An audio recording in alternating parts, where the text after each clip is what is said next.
أما بعد فقد قال الله تعالى في القرآن المجيد والفرقان الحميد فأعوذ بالله من الشيطان الرجيم بسم الله الرحمن الرحيم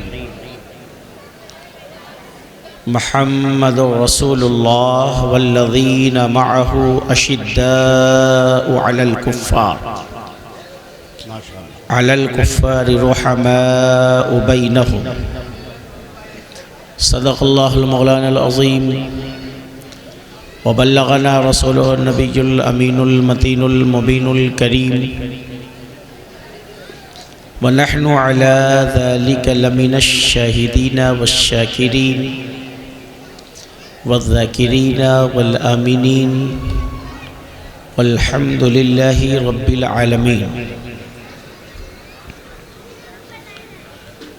اسٹیج پہ تشریف فرما آج کے اس محفل پر نور کے صدارت فرمانے والے پیکر اخلاص ناصر مسلک اعلیٰ حضرت خلیفہ حضور تاج الشریعہ حضرت علامہ مولانا وکیل احمد صاحب قبلہ مصباحی مد ظلہ العالی والنورانی برکاتہ العالیہ والقدسیہ، و آج کے اس محفل کی نقابت فرمانے والے نقیب اجلاس حضرت علامہ قاری ذکی عالم صاحب قبلہ مد ظلہ العالی والنورانی برکاتہ العالیہ والقدسیہ، و اسٹیج پر بیٹھے ہوئے جملہ حفاظ کرام، مداحان رسول، علماء کرام، معزز و محترم سامعین کرام، سامنے بیٹھے ہوئے تمام عزیز ساتھیوں، پیارے بچوں، بزرگوں، دوستوں، گھر میں بیٹھ کر سننے والی عزت مآب خواتین اسلام، السلام علیکم ورحمۃ اللہ وبرکاتہ۔ وعلیکم السلام ورحمۃ اللہ وبرکاتہ۔ آئیے جی لگا کر سب سے پہلے ہم اور آپ دونوں عالم کے تاجدار احمد مختار جناب محمد رسول اللہ صلی اللہ تعالی علیہ وسلم کی بارگاہ بے کس پناہ میں ہدیہ درود پاک پیش کریں، پڑھیں بآواز بلند، اللہم صلی علی سیدنا مولانا محمد معدن الجود والکرم وعلی آلہ واصحابہ وبارک وسلم، صلو علیہ صلاة وسلاما علیک یا حبیبی یا رسول اللہ صلی اللہ تعالی علیہ وسلم۔ ایک مرتبہ سب مل کر نبی اور آل نبی پر درود شریف پڑھیے، اللہم صلی علی سیدنا مولانا محمد وعلا آل سیدنا مولانا محمد وبارک وسلم، صلو علیہ صلاة وسلاما علیک یا حبیبی یا رسول اللہ صلی اللہ تعالی علیہ وسلم۔ فیض و برکت کے واسطے ایک مرتبہ اور درود شریف پڑھ لیجئے، اللہ رب محمد صلی علیہ وسلم، نحن عباد محمد صلی علیہ وسلم، صلی اللہ علی محمد صلی اللہ علیہ وسلم۔ ہر سال کی طرح اس سال بھی تنظیم فروغ تعلیمات مجدد محلہ خواجہ پورہ بنارس کے ممبران و ارکان نے اپنے آقا و مولا دونوں عالم کے تاجدار جناب محمد رسول اللہ صلی اللہ علیہ وسلم و سردار اولیاء پیروں کے پیر میروں کے میر روشن ضمیر اللہ کی عطا سے ہم سب کے دستگیر، محبوب سبحانی قطب ربانی شہباز لامکانی غوث السمدانی حضور سیدنا شیخ محی الدین عبد القادر جیلانی غوث العالم رضی اللہ تعالی عنہ کہ نام نامی اسم گرامی سے اس محفل پر نور کو سجایا ہے، رچایا ہے، بسایا ہے، اور جشن عید میلاد النبی و جشن غوث العالم کے ساتھ ساتھ انہوں نے آج نعتیہ مشاعرے کا انعقاد کیا ہے۔ میرے بعد آپ ہندوستان کے مشہور و معروف مداحان رسول سے کچھ باہر سے ہیں، کچھ شہر سے ہیں، ان سے نبی کریم صلی اللہ علیہ وسلم کی نعت اور سرکار غوث آدم رضی اللہ تعالیٰ عنہ کی منقبت سماعت کریں گے۔ تھوڑی دیر کے لیے مشاعرے سے پہلے آپ کے سامنے آپ کا خادم ارشاد ربانی حاضر ہے، اور کچھ گفتگو میں شروع کروں اپنے موضوع کے اعتبار سے۔ اس سے پہلے آئیے ہم لوگ ایک مرتبہ مل کر درود پاک نبی و آل نبی پر پڑھیں۔ اللہم صلی علی سیدنا مولانا محمد وعلی آل سیدنا مولانا محمد وبارک وسلم، صلو علیہ صلاۃ و سلام علیک یا حبیبی یا رسول اللہ صلی اللہ تعالی علیہ وسلم۔ محترم بزرگوں اور دوستوں، بڑی لمبی حدیث پاک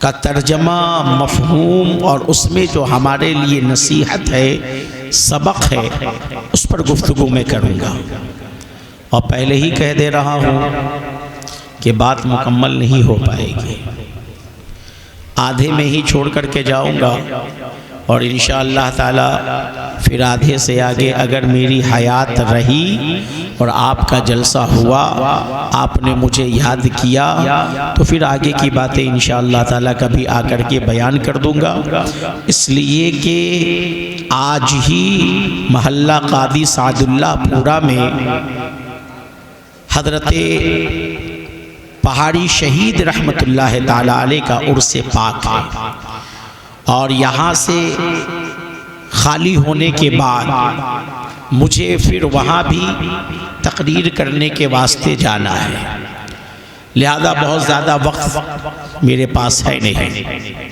اور ایسے بھی نعتیہ مشاعرے کا پروگرام ہے، آج لوگوں کا مزاج بن گیا ہے، تقریریں سننا نہیں چاہتے، اور یہ نوجوان طبقہ تو اور بھی زیادہ دیوانہ ہو گیا ہے، صرف جہاں دیکھا مشاعرہ ہے وہاں چلا جاتا ہے۔ دیکھو ہم نعت مصطفیٰ کے منکر نہیں ہیں، نعت مصطفیٰ صلی اللہ علیہ وسلم روحانی غذا ہے، عاشقوں کی روح کی یہ غذا ہے، مگر ہمیں ضرورت ابھی نعتیہ مشاعرے کی نہیں ہے، ہمیں ضرورت جلسے کی ہے، جہاں ہمارے ایمان، عقیدے اور اعمال کے اصلاح کی باتیں کی جائیں۔ ہم رات بھر نعت مصطفیٰ سنتے رہے، سبحان اللہ کہتے رہے، اور پھر فجر کی اذان سے پہلے گھر گئے، جا کر کے سو گئے، نہ فجر کی نماز پڑھی، نہ دوسرے دن سے ہمیں کوئی نماز پڑھنی ہے، نہ زندگی میں کوئی بدلاؤ آیا، تو پھر ایسی محفل میں ہم کیا کریں آ کر کے؟ ہمارے بزرگوں کا طریقہ رہا کہ جشن عید میلاد النبی ہو یا سیرت النبی صلی اللہ علیہ وسلم ہو یا کسی بزرگان دین کہ عرس کی محفل ہو، شروع میں قرأت اور قرأت کے بعد ایک دو نعت مصطفیٰ پڑھی جاتی، پھر تقریر کا سلسلہ شروع ہوتا، ایک مقرر اپنی بات کہہ کر کے جاتا، پھر درمیان میں کسی ایک مداح رسول سے پھر نعت مصطفیٰ سنوا دی جاتی، پھر اس کے بعد تقریر کا سلسلہ شروع ہوتا اور صلاۃ و سلام اور دعا پہ پروگرام ختم ہو جاتا۔ مگر ادھر کچھ سالوں سے نوجوانوں نے یہ پورے جلسے کا ماحول بدل کر کے رکھ دیا، جدھر دیکھیے نعتیہ مشاعرہ صرف شروع میں جو ہے اپنا منہ بچانے کے لیے ایک تقریر رکھ دیتے ہیں، اور پھر رات بھر حال یہ ہے کہ عوام بھی چاہتی ہے کہ جتنی جلدی ہو خطیب ہٹ جائے، اور پھر اس کے بعد ہمارے جو ہے پسندیدہ مداحان رسول آتے رہیں، وہ ہمیں نعت مصطفیٰ پڑھاتے رہیں اور سناتے رہیں۔ لہذا میں کہوں گا کمیٹی والوں سے بھی اور پورے علاقے والوں سے مزاج بدلیے، جو ہمارے بزرگوں نے طریقہ رکھا تھا جلسے کا، وہی طریقے پر اپنے جلسے کو کرائیے، علماء کو بلائیے، ان سے ایمان، عقیدے، اعمال کی باتیں اور اپنے نبی و آل نبی کے فضائل و مناقب، بزرگان دین کے فضائل و مناقب جو ہمارے جلسوں کی پہچان ہے اور مقصد ہے، اس مقصد کو آپ قائم رکھیں۔ ایک مرتبہ اور جی لگا کر درود شریف پڑھ لیجئے، اللہم صلی علی سیدنا مولانا محمد وعلی آل سیدنا مولانا محمد وبارک وسلم، صلو علیہ صلاۃ و سلام علیک یا حبیبی یا رسول اللہ صلی اللہ تعالی علیہ وسلم۔ دیکھیے ابھی آپ کے سامنے حضرت حاجی گل محمد شاہ علیہ رحمت و رضوان اس علاقے کے بہت بڑے ولی کامل گزرے ہیں، بڑے متقی پرہیزگار۔ ان کے تعلق سے میں نے جنہوں نے ان کو دیکھا ان سے بہت ساری باتیں سنی۔ حضرت حاجی گل محمد شاہ علیہ الرحمہ کے چشم و چراغ اور ان کے پوتے اور حضرت حاجی گل محمد صاحب کے خانقاہ کے صاحب سجادہ جناب عطیہ الرحمن شاہ صاحب تشریف لے آئے ہیں الحمدللہ، اور ساتھ ہی ساتھ آپ نے اپنے ماتھوں کے نگاہوں سے دیکھا کہ نبی رہے اسماعیل حضرت علامہ وکیل احمد صاحب قبلہ مصباحی مدد اللہ العالی والنورانی برکاتہ العالیہ والقدسیہ وہ بھی تشریف پہلے ہی لائے ہیں، اور جانتے ہو حضرت علامہ وکیل احمد صاحب قبلہ یہ اس خاندان کے چشم و چراغ ہیں جس خاندان کے اندر 300 برس سے مسلسل بلا بیچ میں کوئی بھی فاصلے کے مسلسل 300 سالوں سے جس خاندان کے اندر علماء، حفاظ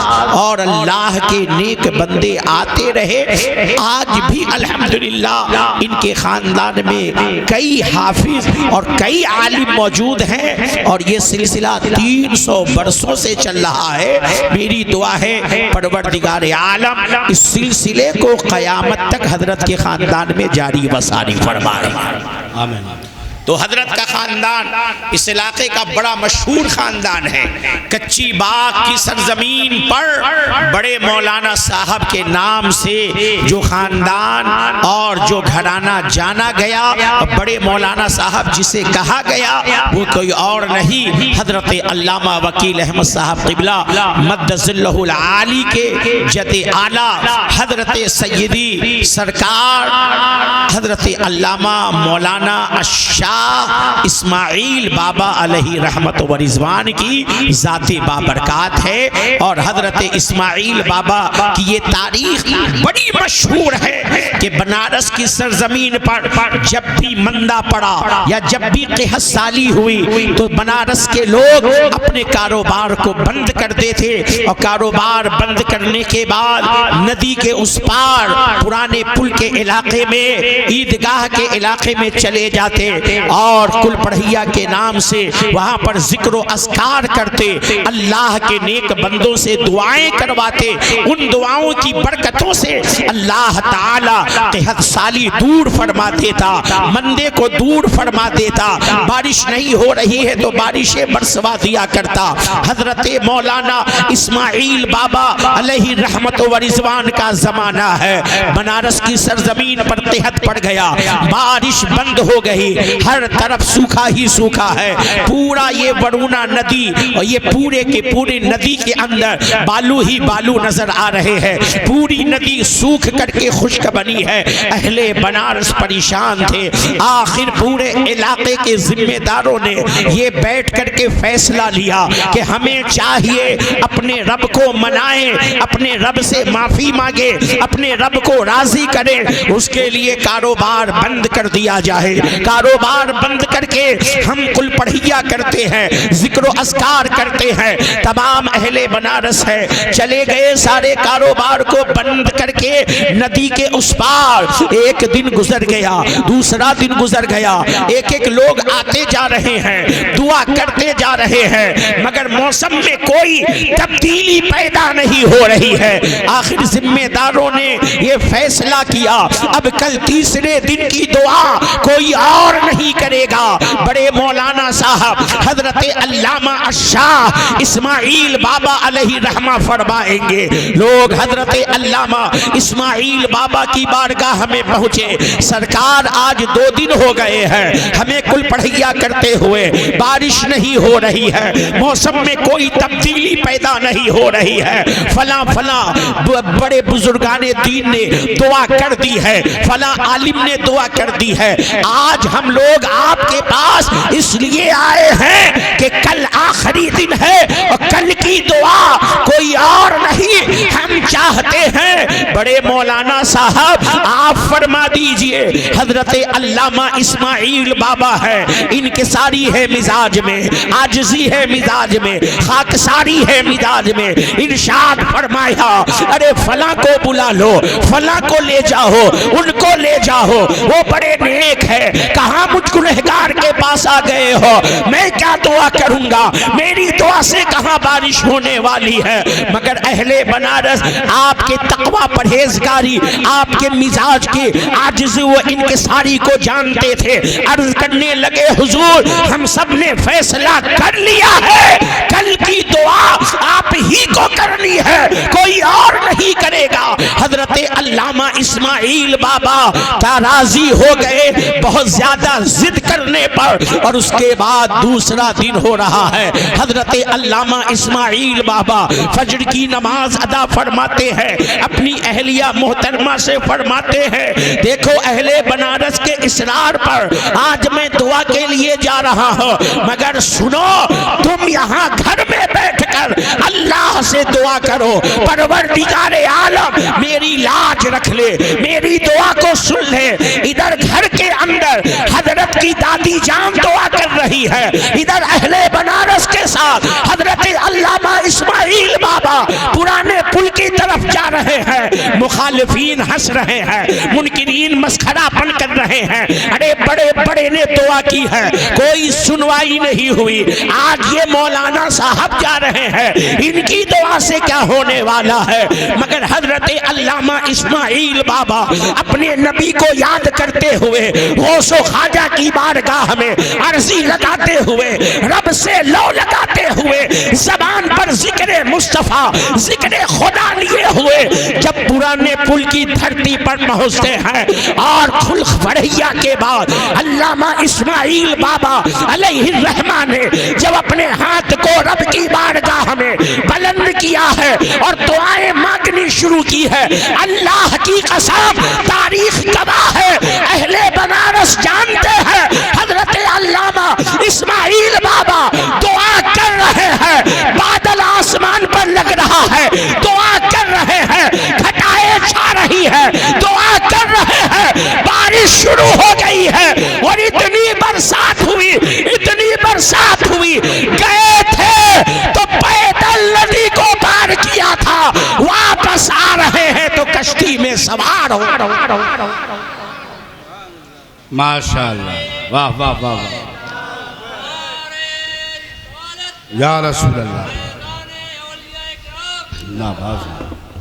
گئے ہیں تو چل کر واپس آ رہے ہیں تو کشتی میں سوار ہو کر, اور اہل بنارس نے اپنی نگاہوں سے دیکھا کہ پرانے پل کے اس پار مسلمان تو مسلمان, اہل بنارس کے اندر سے بڑے بڑے کافر و مشرک اور بڑے بڑے ہندو جو اپنے آپ میں لگانے والے تھے وہ سب پھول مالا لے کر کے کھڑے تھے. آج بابا آئیں گے جن کی دعا سے اللہ نے بارش برسائی ہے. آج بابا کا استقبال ہم کریں گے. بتانے کا مقصد یہ ہے کہ اسی حضرت علامہ اسماعیل بابا علیہ رحمت و رضوان کے چشم و چراغ ہیں حضرت علامہ وکیل احمد صاحب قبلہ. اور یہیں سے میں ایک جملہ یہ بھی کہہ دوں, حضرت علامہ اسماعیل بابا کون ہے تو کہنا پڑے گا یہ غلام غوث آدم ہے. تو جب غلام غوث آدم کی زبان میں یہ تاثیر ہے اور یہ برکت ہے, تو جب غلام کی دعا کا عالم یہ ہے تو میرے غوث آدم کی دعا کا عالم کیا ہوگا, ان کی زبان میں کیا تاثیر ہوگی, ان کی دعاؤں سے رب نے اپنے بندوں کو کیا کیا عطا کیا. ماشاءاللہ. درود شریف پڑھیں. اللہم صلی علی سیدنا مولانا محمد وعلی آل سیدنا مولانا محمد وبارک وسلم. صلو علیہ صلاۃ و سلام علیک یا حبیبی یا رسول اللہ صلی اللہ تعالی علیہ وسلم. ابھی تو میں نے اپنے موضوع پر گفتگو شروع ہی نہیں کی ہے, ابھی تو میں اپنے اسٹیج والوں ہی کے بارے میں بتا رہا ہوں, ہے نا. کیونکہ یہ میں نے کہا نا, یہ حضرت صوفی عطی الرحمن شاہ صاحب اور حضرت علامہ وکیل احمد صاحب قبلہ بڑے سادہ مزاج لوگ ہیں. یہ لوگ عاجزی انکساری ان کی مزاج میں ہے, اخلاق مند لوگ ہیں. یہ کیوں ہیں؟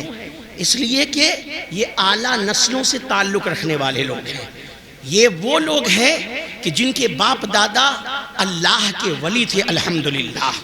تو میں نے آپ کو تعارف کرا دیا. حضرت اسماعیل بابا علی رحمت و رضوان کی بارگاہ میں جو حاضر لگانا چاہتا ہے وہ کچی باغ کے اندر حضرت کے آبائی قبرستان چلا جائے, اور حضرت حاجی گل محمد شاہ علی رحمت و رضوان کی بارگاہ میں جو حاضری لگانا چاہتا ہے تو وہ محلہ دوشی پورہ میں آپ کا روضہ جو ہے مرجع خلائق ہے, وہاں تشریف لے آئے, وہاں جا کر کے حاضری لگا دے.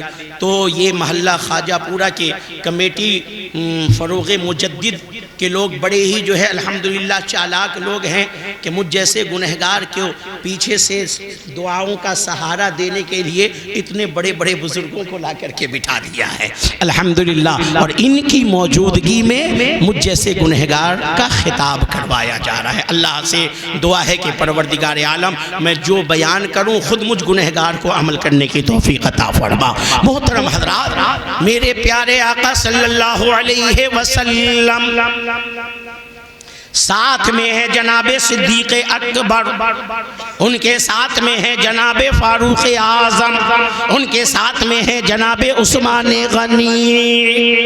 نبی ہیں, صدیق ہیں, عمر ہیں, عثمان ہیں.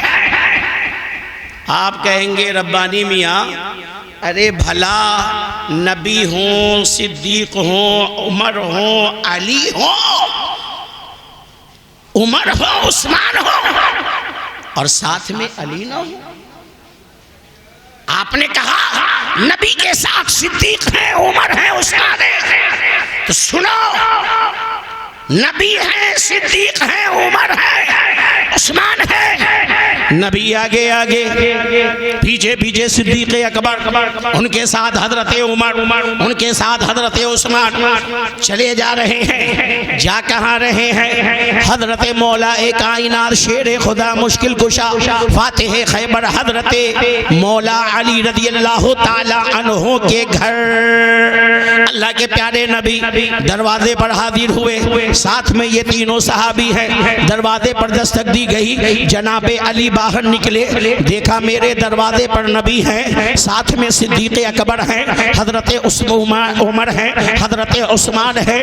حضرت علی بڑے خوش ہوئے اور سب کو لے کر کے اپنے گھر میں گئے. نبی سے معانقہ, مصافحہ اور دست بوسی فرمائی. بٹھانے کے بعد کہا یا رسول اللہ آپ تشریف رکھے, میں اندر سے آتا ہوں. حضرت علی اندر گئے. حضرت سیدہ طیبہ طاہرہ زاہدہ عابدہ عالمہ شاکرہ شاکرہ صائمہ خاتون جنت فاطمہ الزہرا رضی اللہ تعالی عنہا سے ارشاد فرمایا اے فاطمہ تمہیں معلوم ہے آج ہمارے گھر کون آیا ہے؟ جناب سیدہ فرماتی ہیں اے علی آپ بتائیے کون آئے ہیں؟ حضرت علی ارشاد فرماتے ہیں فاطمہ آج ہمارے گھر میں نبی آئے ہیں، نبی کے ساتھ صدیق بھی ہیں، حضرت عمر بھی ہیں، حضرت عثمان بھی ہیں۔ اللہ کے پیارے نبی کی آمد پر جہاں حضرت علی خوش ہو رہے ہیں سیدہ فاطمہ بھی خوش ہو رہی ہے۔ حضرت علی ارشاد فرماتے ہیں اے فاطمہ نبی کی بارگاہ میں پانی پینے کے لیے جلدی سے کچھ پیش کر دو، اور جب تک میں نبی کو پانی پلا رہا ہوں اس وقت تک تم جلدی سے کھانا تیار کر دو۔ حضرت سیدہ طیبہ طاہرہ زاہدہ عابدہ عالمہ شاکرہ صائمہ فاضلہ متقیہ ولیہ حضرت خاتون جنت نے ایک پلیٹ نکالی اور پلیٹ میں شہد انڈیلا، اور انڈیلنے کے بعد حضرت علی کو دیا۔ اے علی ابھی گھر میں یہی ہے، اس کے سوا کچھ نہیں ہے، آپ نبی کی بارگاہ میں یہ شہد کو پیش کر دیجئے۔ حضرت علی نے وہ پلیٹ حضرت فاطمہ سے لی ہے، جناب سیدہ کھانا بنانے لگ گئی اور حضرت علی وہ پلیٹ لے کر نبی کی بارگاہ میں پہنچے، سامنے رکھ دیا، رکھنے کے بعد عرض کیا یا رسول اللہ جب تک فاطمہ کھانا بنا رہی ہیں تب تک آپ پانی پیجئے۔ سبحان اللہ۔ جب تک فاطمہ آگے کچھ بولو نا، کیا قاری ذکی کے ہی کہنے پر بولو گے؟ میں تو سبحان اللہ نہیں کہلواتا، پورا علاقہ جانتا ہے، میں بلواؤں گا بھی نہیں، آپ کی مرضی بولو مت بولو، بول دو سبحان اللہ۔ مگر میں جو بول رہا ہوں وہ تو سمجھ میں آنا چاہیے نا، خواجہ پورا میدان میں بول رہا ہوں کہ قبرستان میں بول رہا ہوں، زندہ ہو تو زندہ دلی کا ثبوت دو۔ کیا کہا یا رسول اللہ آپ پانی پیجئے جب تک فاطمہ آگے بولو کھانا بنا رہی ہے۔ پتہ کیا چلا کہ نبی جس وقت آئے وہ کھانے کا وقت تھا، وہ کھانے کا وقت تھا۔ اب یہاں پر ایک مسئلہ سن لو، ہر علاقے اور محلے سے جمع ہونے والوں، کیونکہ یہ مجمع صرف خواجہ پورا میدان کا ہی نہیں ہے، اگل بغل کے محلوں سے بھی لوگ آئے ہوئے ہیں۔ جب بھی آپ کے گھر میں کوئی مہمان آئے اور کھانا بھی اسے کھلانا ہو، کھانے میں وقت ہو، تو اللہ والے فرماتے ہیں کھانے سے پہلے اپنے مہمان کو کوئی چیز پانی کے طور پر پلا دینا۔ کھانے سے پہلے پانی پیش کرنا، وجہ کیا ہے؟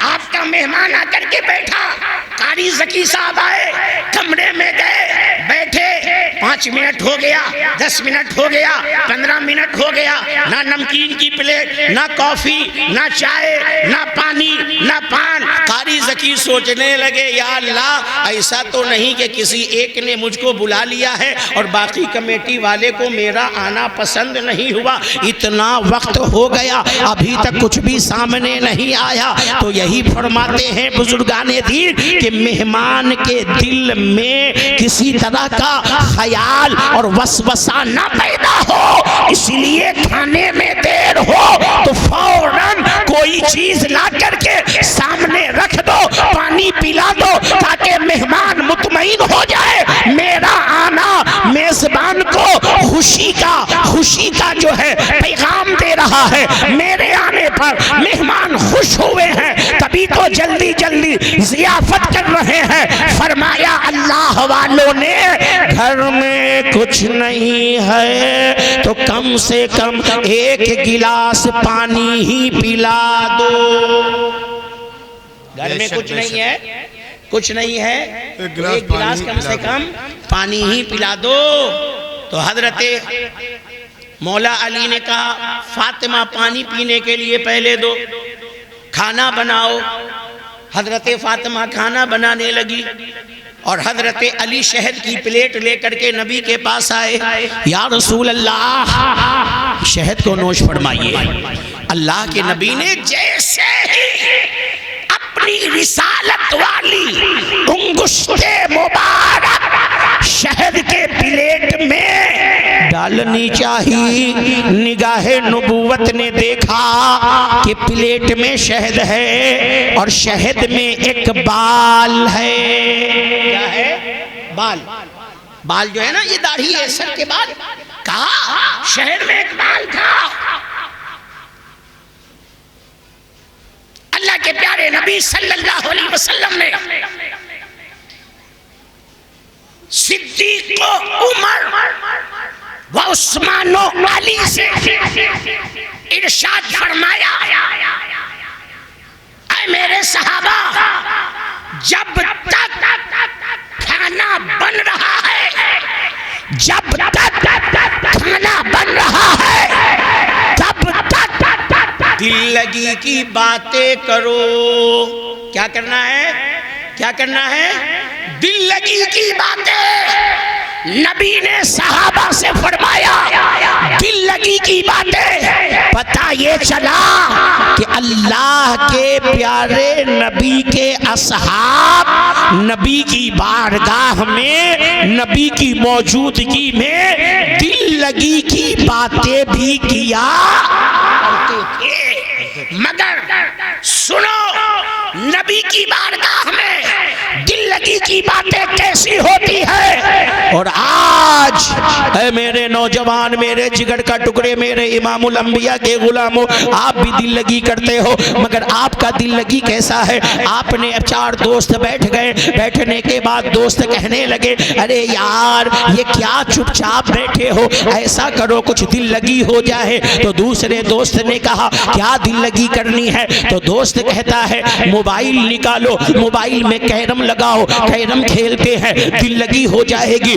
لوڈو کھیلتے ہیں دل لگی ہو جائے گی، تاش کے پتے کھیلتے ہیں دل لگی ہو جائے گی۔ ایسا کرو موبائل نکالو، موبائل کے اندر ہم جو ہے پب جی گیم کھیلتے ہیں دل لگی ہو جائے گی۔ ہمارے نوجوان آج کے وقت میں اپنی دل لگی کا سامان یہ موبائل کے اندر ان ناجائز اور حرام کاموں میں لگاتا ہے۔ کوئی دل لگی کر رہا ہے لوڈو کھیل کر کے، کوئی دل لگی کر رہا ہے کیرم کھیل کر کے، کوئی دل لگی کر رہا ہے پب جی کھیل کر کے، کوئی دل لگی کر رہا ہے تاش کے پتے کھیل کر کے، کوئی دل لگی کر رہا ہے گانا سن کر کے، کوئی دل لگی کر رہا ہے گانا گا کر کے، کوئی دل لگی کر رہا ہے موبائل پر فلمیں دیکھ کر، کوئی دل لگی کر رہا ہے نامحرم لڑکیوں سے چیٹنگ اور گندی باتیں کر کر۔ اے خواجہ پورا اور پورے علاقے سے آنے والوں نبی کے غلاموں، میرے جگر کے ٹکڑوں، حضرت علامہ وکیل احمد صاحب قبلہ کی بارگاہ میں آؤ، کہو حضرت یہ بتائیے ہم نے دل لگی کے نام پر یہ جو لوڈو کھیلا ہے، کیرم کھیلا ہے، کرکٹ کھیلے ہیں، جوا کھیلے ہیں، پتے کھیلے ہیں، پب جی کھیلے ہیں، موبائل میں ہم نے فلمیں دیکھی ہے، گانا سنے ہیں، گانا بجائے ہیں، یہ تمام کام جو ہم نے دل لگی کے نام پر کیا یہ کیا ہے؟ حضرت علامہ وکیل احمد صاحب قبلہ ارشاد فرمائیں گے، او میرا بھولا بھالا نوجوان، نبی کا غلام، اللہ کا بندہ، یہ جو تو نے دل لگی کے نام پر خرافات اور گناہ کیے ہیں، یہ سب کرنے سے تیرے نام اعمال میں اللہ نے گناہ ہی گناہ لکھوایا ہے، اور تو کل قیامت میں جب رب کی بارگاہ میں حاضر ہوگا تو عذاب جہنم کا مستحق ٹھہرایا جائے گا۔ یہ دل لگی تجھے بڑی مہنگی پڑے گی، یہ دل لگی نہیں ہے، یہ اللہ اور اس کے رسول کو ناراض کرنے کا ذریعہ اور طریقہ ہے۔ اس لیے اے میرے نوجوانوں، یہ تمام موبائلوں کے اندر یا موبائلوں سے نکل کر کیرم، لوڈو، پب جی، تاش کے پتے، فلمیں، گانا بجانا، ناچ ڈانس، یہ جتنی چیزوں میں آوارہ گردی، یہ جتنی چیزوں میں آپ دل لگاتے ہو اور ٹائم پاس کرتے ہو، یہ سب آپ کو مہنگا پڑے گا۔ دنیا کے اندر اس کی نحوستیں ظاہر ہوں گی کہ آپ کے گھر میں برکتیں نہیں ہوں گی، کاروبار میں برکتیں نہیں ہوں گی، مرنے کے بعد قبر کے اندر اندھیرا ہوگا، عذاب الہی قبر کے اندر آپ کے ہوگا، اور قیامت میں اٹھائے جاؤ گے تو ذلیل کیے جاؤ گے، ذلیل لوگوں کے ساتھ رکھے جاؤ گے، گنہگاروں کے ساتھ رکھے جاؤ گے۔ لہذا اے میرا پیارا پیارا بھولا بھالا بھیا، میں تجھے یہ کہہ کر کے جا رہا ہوں، ان گناہوں کو چیزوں سے توبہ کرو، اپنے موبائل کو اپنی بربادی کا ذریعہ نہ بناؤ، اور سنو، جتنے بھی گندے دوست ہوں آپ کے، اگر آپ انہیں اچھا بنا سکتے ہو تو اچھا بنا لو، اور اگر اچھا نہیں بنا سکتے تو ان گندے اور برے دوستوں کی سنگت کو چھوڑ دو، اس لیے کہ ہمارے بڑوں نے فرمایا کہ برے دوستوں کے ساتھ بیٹھنے سے بہتر اور اچھا ہے کہ آدمی اپنے گھر کے اندر اکیلا ہے، اپنے گھر میں اکیلا بیٹھا رہے مگر برے دوستوں کے ساتھ نہ رہے۔ آج ہم نے دل لگی کا یہ کام کر لیا، اور بڑے بزرگ جو بیٹھے ہیں وہ لوگ چائے کے اڈوں پر اپنی گدیوں میں گلیوں کے چبوتروں پر بیٹھ کر کے یہ بھی نام ادھر آیا، پہلے نماز پڑھا اور نماز پڑھ کر کے نکلا، چائے کی دکان پر گیا، گلی کے چبوترے پر گیا، محلے کے اندر کوئی میدان دیکھا وہاں پر بیٹھا، پہلے نماز پڑھتا ہے اور نماز پڑھ کر کے جب چائے کی دکان پر گلیوں کے چبوتروں پر گلیوں کے جو ہے راستوں کے نکڑ اور شاہراہوں پر بیٹھتا ہے، تو یہ بزرگ یہ بڑے یہ کیا کرتے ہیں؟ ایک دوسرے کی غیبت کر رہے ہیں، ایک دوسرے کی چغل خوری کر رہے ہیں، ایک دوسرے کی برائی کر رہے ہیں۔ یہ گھر کے اندر جو ہماری مائیں بہنیں ہیں یہ بھی جب خالی بیٹھی ہوتی ہیں انہیں بھی دل لگی کرنا ہوتا ہے تو ان کی بھی محفلوں کے اندر غیبت ہوا کرتی ہے، چغل خوری ہوا کرتی ہے، گناہ کی باتیں ہوا کرتی ہیں، بے حیائی بےہودگی کی باتیں ہوا کرتی ہیں۔ سنو اے ہمارے بزرگوں، ہمارے بڑوں، یہ غیبت چغل خوری، یہ ایک دوسرے کی برائی، یہ اتنا سخت گناہ ہے۔ اللہ نے قرآن کے اندر فرمایا کسی مسلمان بھائی کی غیبت کرنا اور اپنے بھائی مردار کا گوشت کھانا،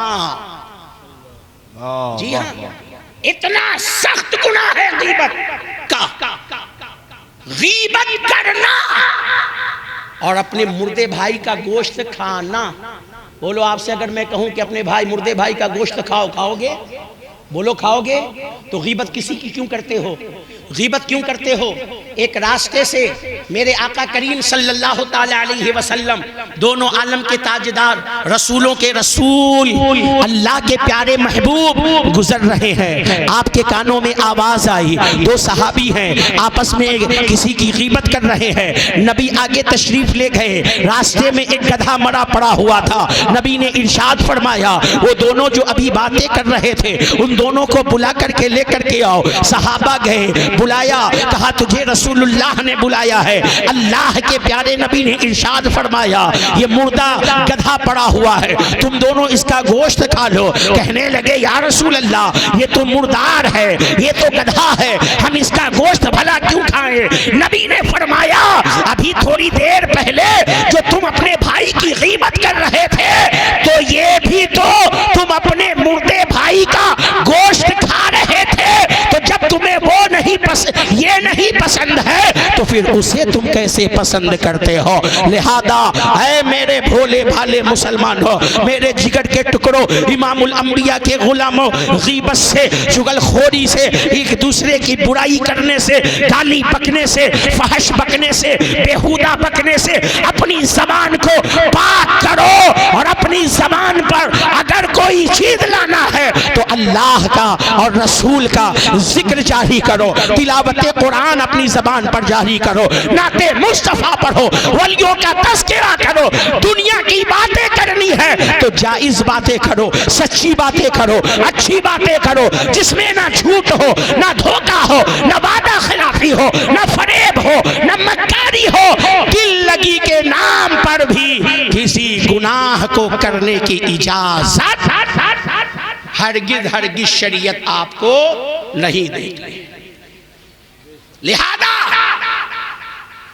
اپنی زبان کو پاک کرو، اپنی زبان کی حفاظت کرو، کیونکہ یہ زبان اگر آپ کو جنت میں لے کر کے جائے گی تو یہ زبان آپ کو جہنم میں بھی لے کر کے جائے گی۔ محترم حضرات، تو نبی نے ارشاد فرمایا، صحابہ کھانا بولو، کھانا بھول گئے کیا؟ کھانا بن رہا ہے، کھانا بن رہا ہے۔ قاری ذکی صاحب گھبرائیے مت، ابھی ناشتہ ملا ہے، آپ کا بھی کھانا بن رہا ہے۔ اچھا بن رہا ہے، ماشاءاللہ، ہم سوچے بند ہو رہا ہے، بن رہا ہے۔ اچھا نبی نے فرمایا کھانا بن رہا ہے، جب تک دل لگی کی باتیں ہو جائیں، مگر صحابہ سنو، دل لگی کی باتیں کیا کرنی ہے یہ میں بتاؤں گا، یہ میں بتاؤں گا۔ نبی نے ارشاد فرمایا، اے میرے ابو بکر، اے میرے عمر، اے عثمان، اے علی، یہ پلیٹ سامنے ہے، پلیٹ سفید ہے، اس میں شہد ہے، شہد میں بال ہے، یہ تین چیزیں ہوئی، ایک پلیٹ، دوسرے شہد، تیسرے بال۔ ان تینوں چیزوں پر ہر کوئی ایک ایک بات کہو۔ پلیٹ سفید ہے، اس میں شہد ہے، شہد میں بال ہے، ان تینوں چیزوں پر ہر کوئی ایک ایک بات کہو۔ نبی نے موضوع دے دیا، نبی نے موضوع دے دیا۔ اب دیکھو نبی نے تو کیا باتیں تھی؟ پلیٹ، شہد، بال، مگر دیکھو نگاہ رسالت نے صحابہ کے دل کو ایسا روشن و منور کر دیا تھا کہ دل لگی کے نام پر بھی صحابہ نے بارگاہ رسالت میں وہ باتیں بیان کی ہے کہ اللہ کی قسم صبح قیامت تک نبی کا جو بھی غلام ان باتوں پر عمل کر لے گا کامیاب و کامران ہو جائے گا، کامیاب و کامران ہو جائے گا۔ نبی نے باتیں دے دی۔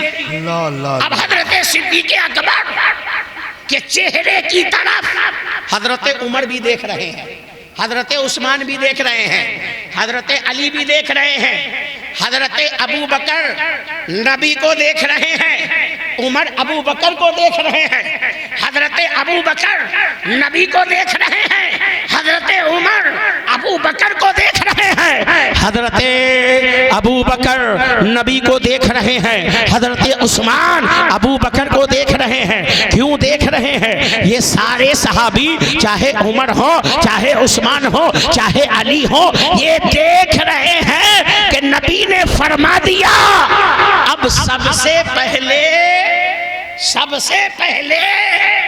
جناب ابو بکر بولے۔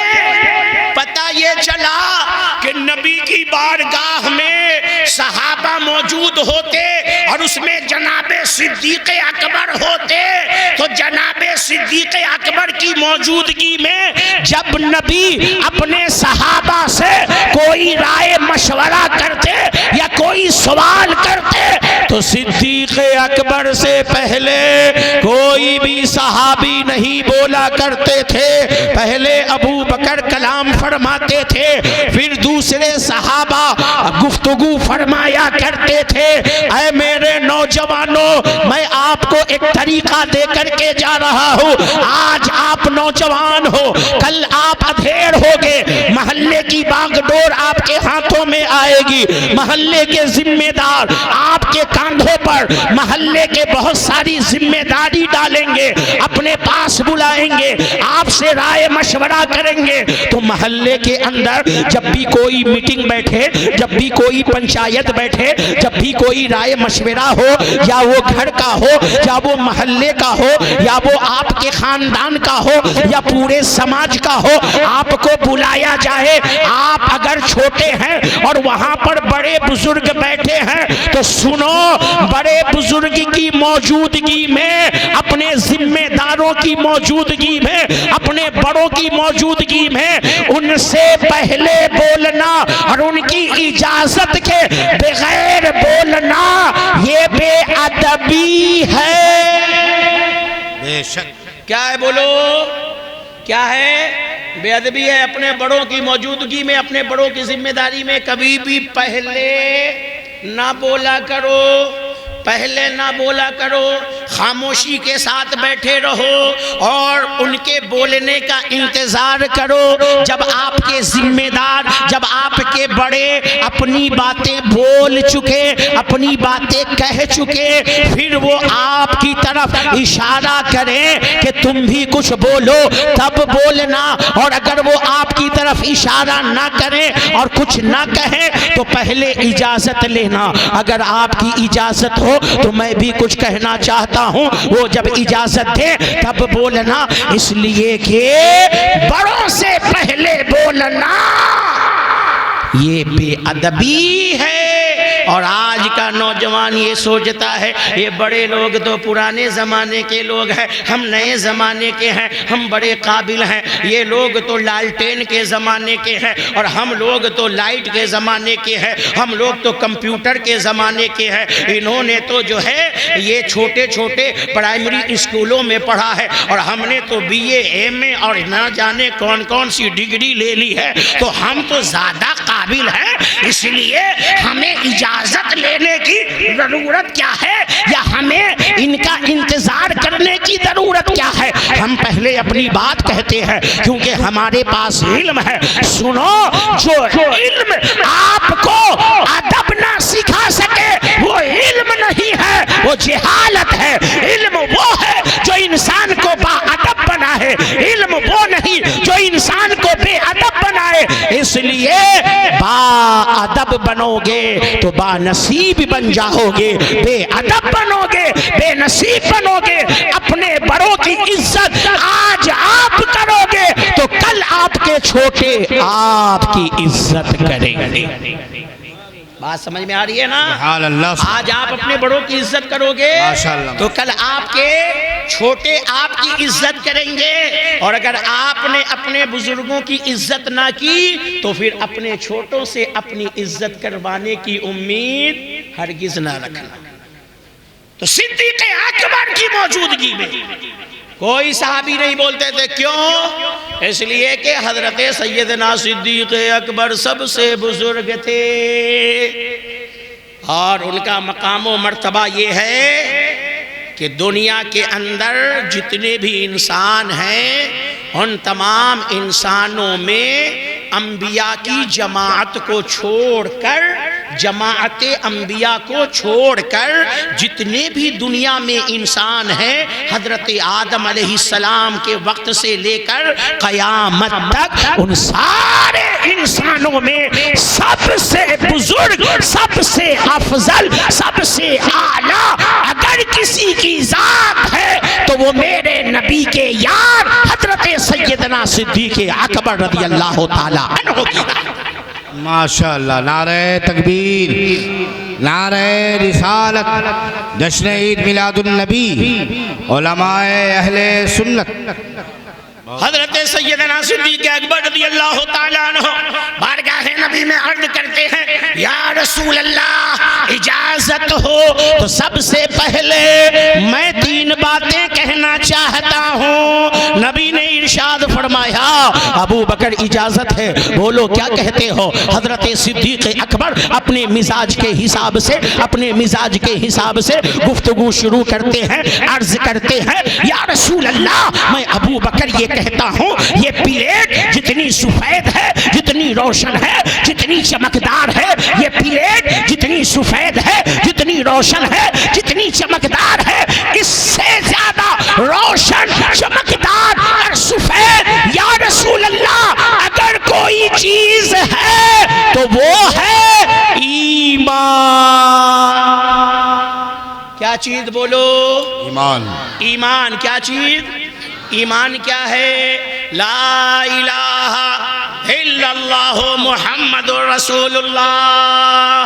کہ میں گواہی دیتا ہوں اللہ کے سوا کوئی عبادت کے لائق نہیں، لا الہ الا اللہ، اللہ کے سوا کوئی عبادت کے لائق نہیں، محمد رسول اللہ، محمد صلی اللہ علیہ وسلم اللہ کے رسول ہے، اللہ کے رسول ہے، یہ ایمان ہے۔ محترم حضرات، صدیق اکبر کہہ رہے ہیں یا رسول اللہ، یہ پلیٹ جتنی سفید ہے، جتنی روشن ہے، جتنی چمکدار ہے، اس سے زیادہ روشن، اس سے زیادہ چمکدار، اس سے زیادہ سفید اگر کوئی چیز ہے تو وہ ایمان ہے۔ اور آگے عرض کرتے ہیں یا رسول اللہ صلی اللہ علیہ وسلم، جسے دولت ایمان مل جائے، جسے دولت ایمان مل جائے تو جو مٹھاس ایمان میں ہے یا رسول اللہ، وہ مٹھاس شہد میں نہیں ہے۔ جو مٹھاس بولو، جو مٹھاس کس میں ہے؟ ایمان میں ہے۔ جو مٹھاس ایمان میں ہے وہ مٹھاس شہد میں نہیں ہے۔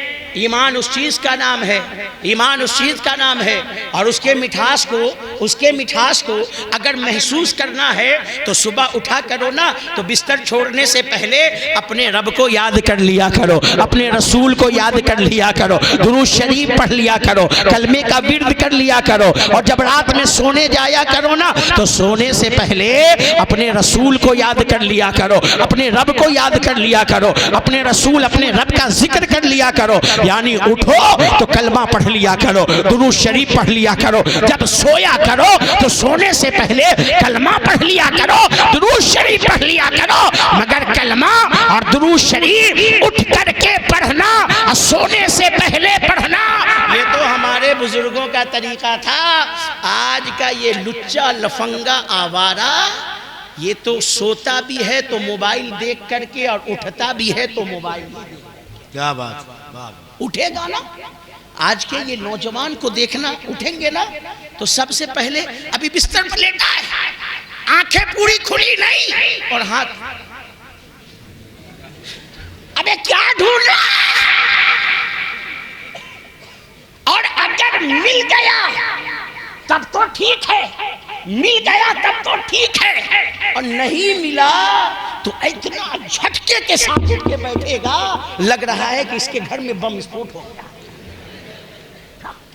ایک دم جھٹکے سے۔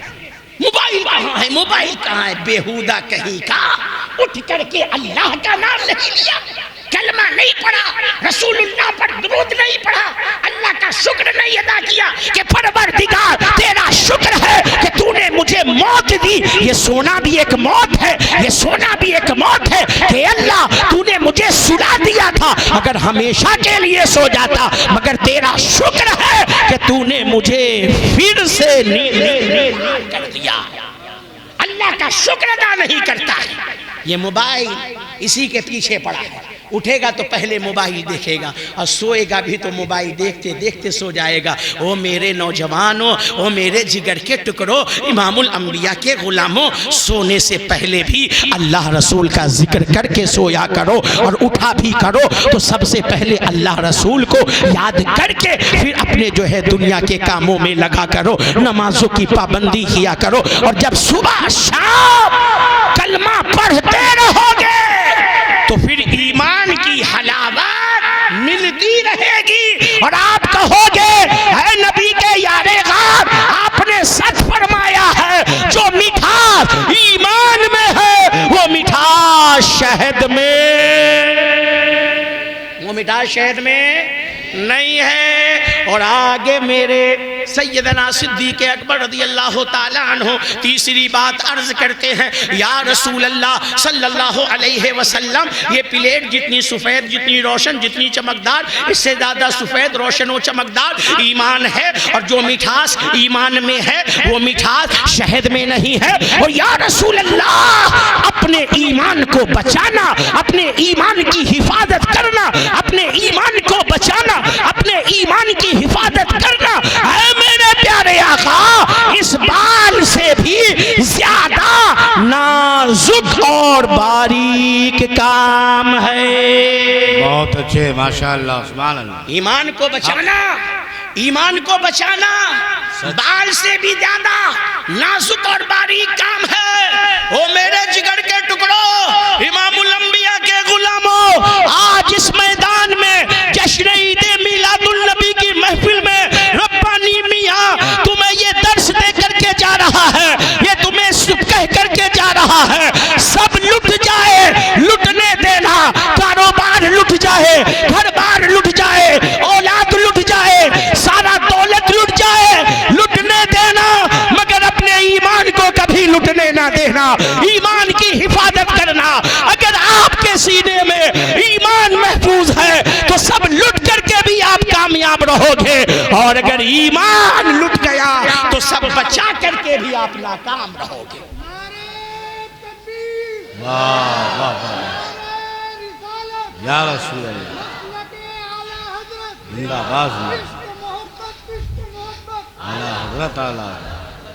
اور دولت ایمان اس چیز کا نام ہے کہ آپ نبی کی آمد کے وقت سے لے کر کے آج تک دیکھتے رہو، نبی مدینے کے اندر لوگوں کو ایمان کی شمع دلوں میں جلاتے رہے۔ ابو جہل مٹانے کی کوشش کر رہا ہے، ابو لہب مٹانے کی کوشش کر رہا ہے، عتبہ شیبہ لوٹ مٹانے کی کوشش کر رہے ہیں، بڑے بڑے کفار و مشرکین مٹانے کی کوشش کر رہے ہیں۔ نبی ایمان دے رہے ہیں، نبی ایمان بانٹ رہے ہیں، ایمان کو بچانے کی کوشش کر رہے ہیں۔ اسی ایمان کو بچانے کے لیے کبھی بدر کا میدان سجایا جاتا ہے، اسی ایمان کو بچانے کے لیے کبھی احد کی وادی میں جا کر کے مار گئے حق و باطل کی محفلیں سجائی جاتی ہے، اسی ایمان کو بچانے کے لیے کبھی خندق کی لڑائی ہوتی ہے، اسی ایمان کو بچانے کے لیے کبھی جو ہے بڑی بڑی جنگیں صحابہ لڑ رہے ہیں، اپنی جانوں کی قربانی دے رہے ہیں۔ اسی ایمان کو بچانے کے لیے کربلا کی دھرتی پر نواسۂ رسول صلی اللہ علیہ وسلم نے اپنا پورا کنبہ لٹا دیا ہے۔ اسی ایمان کو بچانے میں ساری زندگی امام آدم نے اپنی جو ہے پوری زندگی قربان کر دی ہے، اسی ایمان کو بچانے میں امام احمد بن حنبل نے اپنی زندگی قربان کی ہے، اسی ایمان کو بچانے میں امام شافعی بھی نظر آ رہے ہیں، اسی ایمان کو بچانے میں امام مالک بھی نظر آ رہے ہیں، اسی ایمان کو بچانے میں سارے ائمہ مجتہدین محدثین مفسرین فقہاء کرام نظر آ رہے ہیں، اسی ایمان کی حفاظت کرنے میں حضرت غوث آدم کی ذات نظر آ رہی ہے، اسی ایمان کو بچانے میں خواجہ غریب نواز کی ذات نظر آ رہی ہے، اسی ایمان کو بچانے میں اور تحفظ ناموس رسالت کرنے میں بریلی کے قلندر اچھے رضا، سچے رضا، پیارے رضا، ہمارے رضا، ہم سنیوں کی جان رضا امام احمد خان رضا ساری زندگی اپنا صرف کر رہے ہیں اور غلاموں سے فرما رہے ہیں، اے میرے غلاموں سنو، سونا جنگل رات اندھیری چھائی بدلی کالی ہے، سونے والے جاگتے رہیو چوروں کی رکھوائی۔ اللہ اکبر یا رسول اللہ، زندہ باد۔ اپنے ایمان کی حفاظت کرو، ہمارے بزرگوں نے ہمیں یہ دعوت دی ہے، سب لٹ جائے ایمان لٹنے نہ پائے۔ یہ جان لو اگر دولت ایمان سینے کے اندر محفوظ ہے تو جتنے بھی بڑے گنہگار رہو گے اللہ گناہوں کو بخش کر کے نبی کے صدقے میں نبی کی شفاعت سے اپنے فضل و کرم سے جنت عطا فرمائے گا، اور اگر ایمان نہیں ہے تو پہاڑوں کے مثل بھی اعمال لے کر کے جاؤ گے کوئی کامیابی نہیں ہو سکتی۔ سارا دار و مدار ایمان پر ہے، پہلے ایمان ہے، اس لیے ایمان کی حفاظت کرو، اور ایمان کی حفاظت کرنا یہ بال سے بھی زیادہ باریک اور نازک کام ہے۔ صدیق اکبر عرض کرتے ہیں یا رسول اللہ، ایمان کو بچانا، ایمان کی حفاظت کرنا یہ بال سے بھی زیادہ باریک اور نازک کام ہے۔ حضرت صدیق اکبر نے یہ تین باتیں کہہ دی، بولو یہ تین باتیں ہمارے لیے ہدایت و رہنمائی کا سرچشمہ ہے کہ نہیں ہے؟ ہم اس پر عمل کر لیں تو ہمارا ایمان ہم سے کبھی چھن نہیں سکتا. ہمارا ایمان ہمارے سینے میں محفوظ رہے گا, ہمارا ایمان بچا رہے گا, ہمارے ایمان کے اندر ہمیشہ تر و تازگی بنی رہے گی, ہم مٹھاس ایمان کی محسوس کرتے رہیں گے. حضرت صدیق اکبر بول کر کے خاموش ہو گئے تو مرید مصطفیٰ, مراد مصطفیٰ, جن کو دیکھ کر کے انسان اور جنات دونوں کا شیطان اپنے راستے کو بدل دیا کرتا ہے اور بھاگ جایا کرتا ہے, وہ حضرت فاروق اعظم امیر المومنین عمر بن خطاب رضی اللہ تعالی عنہ عرض کرتے ہیں یا رسول اللہ اجازت ہو تو عمر بھی 3 باتیں کہنا چاہتا ہے. نبی نے ارشاد فرمایا اے میرے عمر اجازت ہے. حضرت عمر کون ہے؟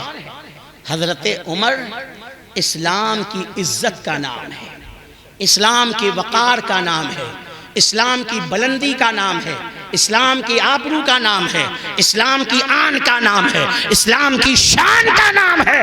اگر یہ کہہ دو تو غلط نہ ہوگا کہ اگر اسلام ایک جسم ہے تو اس کی جان کا نام حضرت عمر.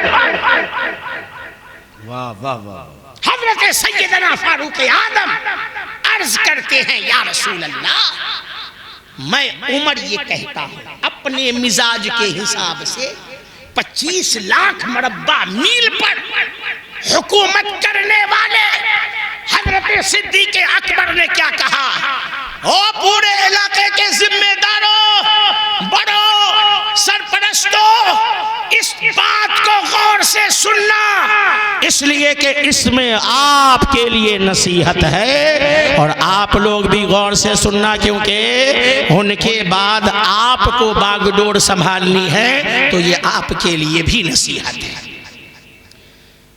فاروق اعظم عرض کرتے ہیں یا رسول اللہ میں عمر یہ کہتا ہوں یہ پلیٹ جتنی سفید, جتنی روشن, جتنی چمکدار ہے, اس سے زیادہ روشن و چمکدار اور سفید اگر کوئی چیز ہے تو وہ ہے دنیا کی دولت, دنیا کی حکومت, دنیا کا اقتدار. صدیق اکبر نے ایمان کی بات کی اپنے مزاج سے, فاروق اعظم بات کر رہے ہیں دنیا کی دولت, اقتدار اور حکومت کی اپنے مزاج سے. یا رسول اللہ یہ دنیا کی دولت, یہ دنیا کی حکومت, یہ دنیا کا اقتدار, یہ اس پلیٹ سے بھی زیادہ روشن و چمکدار اور سفید ہے. بات نہیں سمجھ میں آ رہی ہے؟ سمجھا دوں. ہم اتر پردیش میں رہتے ہیں نا, بنارس یو پی ہی میں آتا ہے نا. یو پی کے مکھ منتری کون ہے؟ سنیاسی بابا جی ہے نا. ابا کو چھوڑ دیا, اماں کو چھوڑ دیا, اپنا شہر چھوڑ دیا, اپنا اسٹیٹ اتراکھنڈ چھوڑ دیا, سب کچھ چھوڑ دیا, گھر چھوڑ دیا, بھائی بہن چھوڑ دیا, رشتہ دار چھوڑ دیا, ناتا چھوڑ دیا, خاندان چھوڑ دیا. کیوں؟ ہم تو سنیاسی ہو گئے. جو سنیاسی ہوتا ہے وہ ان سے رشتہ نہیں رکھتا, سب چھوڑ دیا, چھوڑ کر کے یو پی میں آ گیا. ہم سنیاسی ہیں, ہمیں دنیا سے کوئی مطلب نہیں, مگر حکومت کی چمک ایسی ہے سب چھوڑنے والا حکومت نہیں چھوڑ سکا, حکومت نہیں چھوڑ سکا, سب چھوڑ دیا, حکومت نہیں چھوڑ پایا. کیوں؟ تو فاروق اعظم ارشاد فرمائیں گے اس لیے کہ حکومت ایسی روشن اور چمکدار چیز کا نام کہ سب چھوڑ دے گا, حکومت نہیں چھوڑ پائے گا. تو حضرت فاروق اعظم کہتے ہیں یا رسول اللہ یہ حکومت, یہ اقتدار, یہ دنیا کی دولت, یہ سب اس پلیٹ سے زیادہ روشن, چمکدار اور سفید ہے. یا رسول اللہ اور میں عمر یہ کہتا ہوں جو مٹھاس حکومت میں ہے, جو مٹھاس اقتدار میں ہے, جو مٹھاس دولت میں ہے, وہ مٹھاس شہد میں نہیں ہے. وہ مٹھاس شہد میں نہیں ہے. اگلے مہینے سبا صدی کا الیکشن ہونے والا ہے نا, پھر دیکھ لینا اچھے اچھوں کی مٹھاس سامنے آ جائے گی.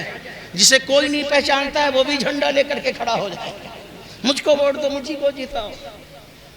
ہم نے کہا رے تو کہاں سے؟ کہا رے میں چاہتا ہوں یہ مٹھاس مجھے بھی مل جائے، یہ مٹھاس مجھے بھی مل جائے۔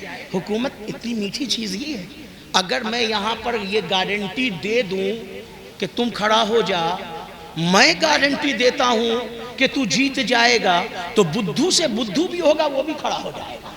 گارنٹی مل رہی ہے جیتنے کی، تو حکومت چیز ہی ایسی ہے۔ میں یہاں پر ایک ڈابر ہنی کا پاؤ بھر کا بوتل رکھ دوں اور 2 لاکھ روپیہ رکھ دوں، کسی کو بلاؤں، یہ 2 چیز رکھی ہے میں نے، یہ ہنی ہے، یہ ڈابر کا شہد ہے ہنی کا، اور یہ 2 لاکھ ہے، کیا لے گا؟ تو بے وقوف سے بے وقوف بھی 2 لاکھ ہی پر ہاتھ رکھے گا۔ میں نے کہا ارے یار یہ کیا کر رہا ہے؟ یہ شہد لے جانا بہت میٹھا ہے، بڑا ہی لذیذ ہے، بہت سواد ہے اس میں، کھا لے گا مزاج تیرا فریش ہو جائے گا، تیرے دل کو سکون مل جائے گا، یہ لے جانا۔ کہا ربانی میاں اپنی بات اپنے پاس رکھیے، ہم تو یہ لے جائیں گے۔ اس کو لے لیا تو نہ جانے کتنا ڈابر ہنی کا ڈبہ خرید لوں۔ اس میں جو مٹھاس ہے، اس میں جو مٹھاس ہے وہ شہد میں نہیں ہے۔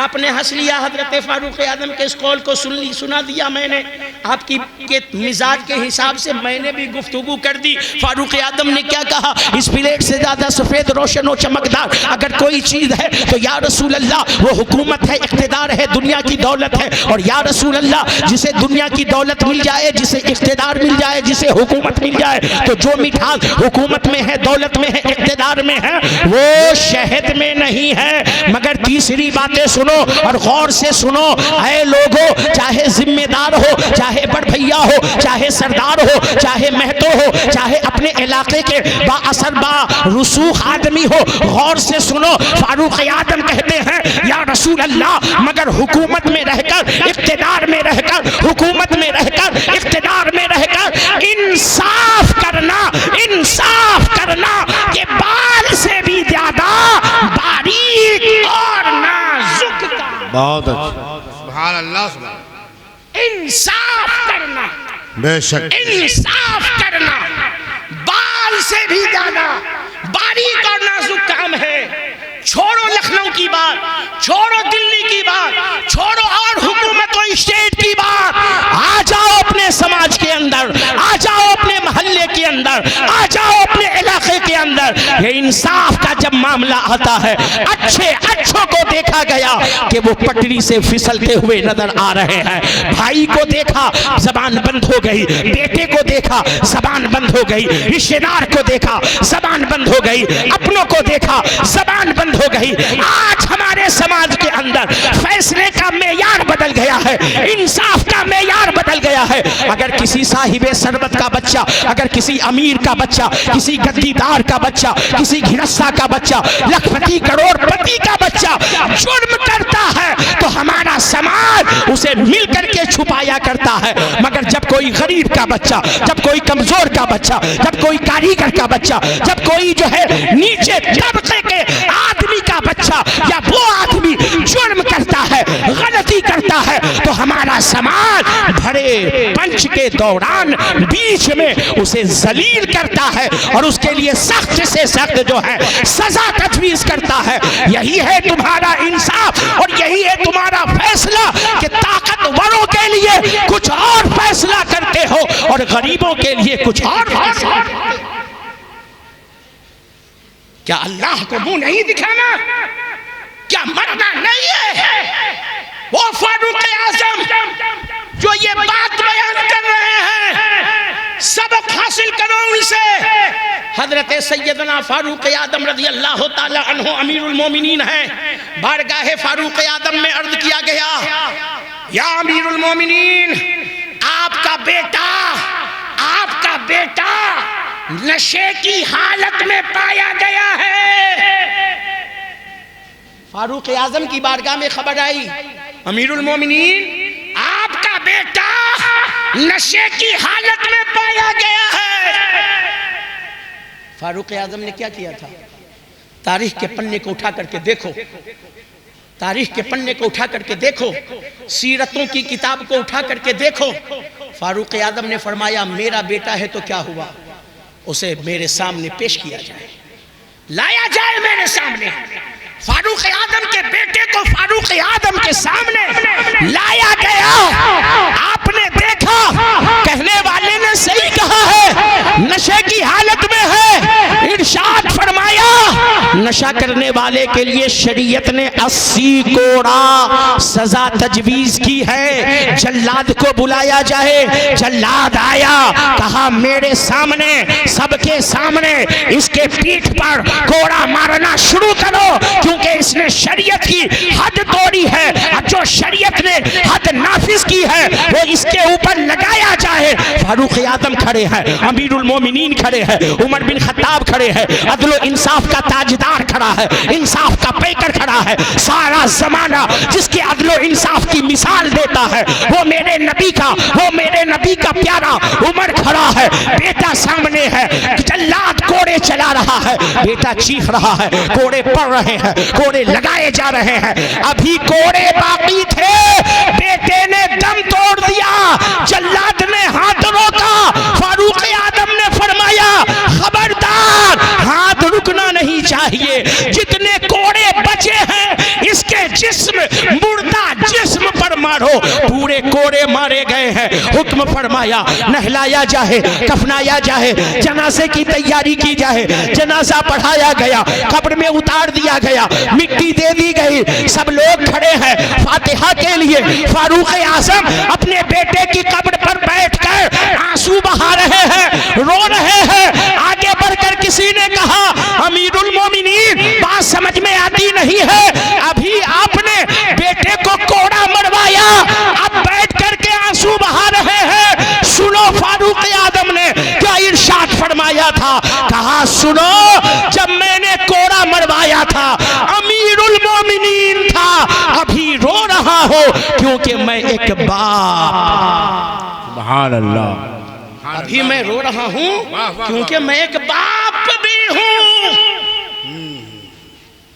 انصاف کی بات آئی، یہ نہیں دیکھا کہ میرا بیٹا ہے، یہ نہیں دیکھا کہ میرا بیٹا ہے۔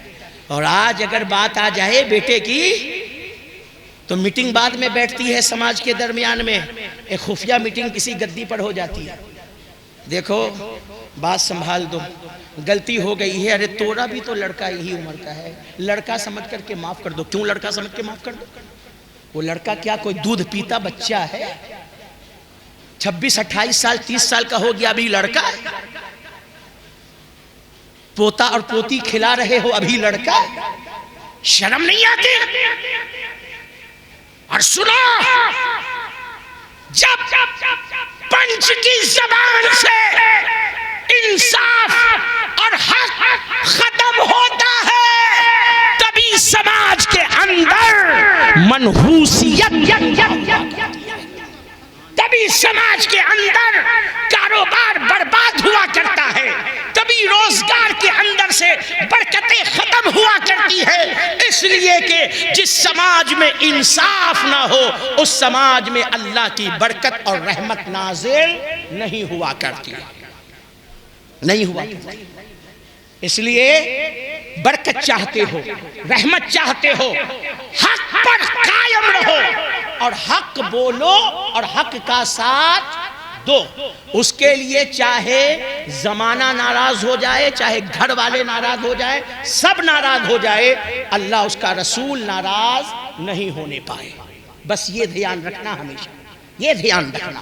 تو حضرت فاروق اعظم نے 3 باتیں کہیں، یا رسول اللہ یہ پلیٹ جتنی سفید روشن چمکدار ہے، اس سے زیادہ روشن و چمکدار اگر کوئی چیز ہے وہ دنیا کی دولت ہے، اقتدار ہے، حکومت ہے، جسے مل جائے تو جو مٹھاس اس میں ہے وہ مٹھاس شہد میں نہیں ہے۔ حضرت کو کہیں جانا ہے، آپ لوگ بیٹھے رہو، مجھے سنو، حضرت اطمینان سے چلے جائیں گے، کمیٹی والے رخصت کر دیں گے، آپ لوگ بس بیٹھے رہیں، مجھے سنتے رہیں۔ درود شریف پڑھیے، اللہم صلی علی سیدنا مولانا محمد وعلی آل سیدنا مولانا محمد وبارک وسلم، صلو علیہ صلاۃ و سلاما علیک یا حبیبی یا رسول اللہ صلی اللہ تعالی علیہ وسلم۔ اور یا رسول اللہ جسے مل جائے جو مٹھاس اس میں ہے وہ شہد میں نہیں ہے۔ اور یا رسول اللہ حکومت میں رہ کر اقتدار میں رہ کر انصاف کرنا یہ بال سے بھی زیادہ باریک اور نازک کام ہے۔ صدیق اکبر نے اپنا قول بیان کر دیا، فاروق اعظم نے اپنی باتیں رکھ دی، تو حضرت سیدنا عثمان غنی ذو النورین رضی اللہ تعالی عنہ دو نور والے بارگاہ رسول میں عرض کرتے ہیں یا رسول اللہ اجازت ہو، تو عثمان بھی تین باتیں کہنا چاہتا ہے۔ اللہ کے نبی نے ارشاد فرمایا اجازت ہے تم بھی بولو، اجازت ہے تم بھی بولو۔ سیدنا عثمان غنی رضی اللہ تعالی عنہ بارگاہ نبی میں عرض کرتے ہیں یا رسول اللہ میں عثمان یہ کہتا ہوں، میں عثمان یہ کہتا ہوں، یہ پلیٹ جتنی سفید ہے، یہ پلیٹ جتنی روشن ہے، یہ پلیٹ جتنی چمکدار ہے، یا رسول اللہ اس سے زیادہ روشن، اس سے زیادہ چمکدار، اس سے زیادہ سفید اگر کوئی چیز ہے تو وہ ہے علم قرآن، علم قرآن، علم حدیث اور علم نبوت۔ علم، اب علم کی بات آ گئی تو میں آپ سے کیا کہوں؟ جانتے ہو ہندوستان میں ہر مذہب کے لوگ رہتے ہیں، ہندو بھی ہیں، یہودی بھی ہیں، عیسائی بھی ہیں، بدھسٹ بھی ہیں، پارسی بھی ہیں، جینی بھی ہے، مسلمان بھی ہے، اور بھی چھوٹے چھوٹے سکھ بھی ہیں، مذہب کے لوگ یہاں رہتے ہیں۔ ہندوستان میں ہر مذہب کے لوگ رہتے ہیں، مگر سنو یہ سب سے بڑی حقیقت، جب ہندوستان کی سینٹرل گورنمنٹ نے پورے ملک کے تمام مذہبوں کے بیچ میں سروے کروایا کہ دیکھو سب سے زیادہ ایجوکیشن میں، علم کے معاملے میں کون سی قوم پچھڑ گئی ہے، سب سے زیادہ جہالت کس میں ہے، جس کمیٹی کو منتخب کیا گیا وہ کمیٹی ہندو میں بھی گئی، عیسائی میں بھی گئی، یہودی میں بھی گئی، بدھسٹ میں بھی گئی، جینیوں میں بھی گئی، پارسیوں میں بھی گئی، وہ کمیٹی جو ہے سکھوں میں بھی گئی، مسلمان میں بھی گئی، اور جب اس نے سارے قوم کا سروے کیا اور جو رپورٹ پی ایم ہاؤس میں دیا، اس رپورٹ کے اندر یہ بات سامنے آئی ہندوستان میں جتنے مذہب کے لوگ رہتے ہیں اس مذہب میں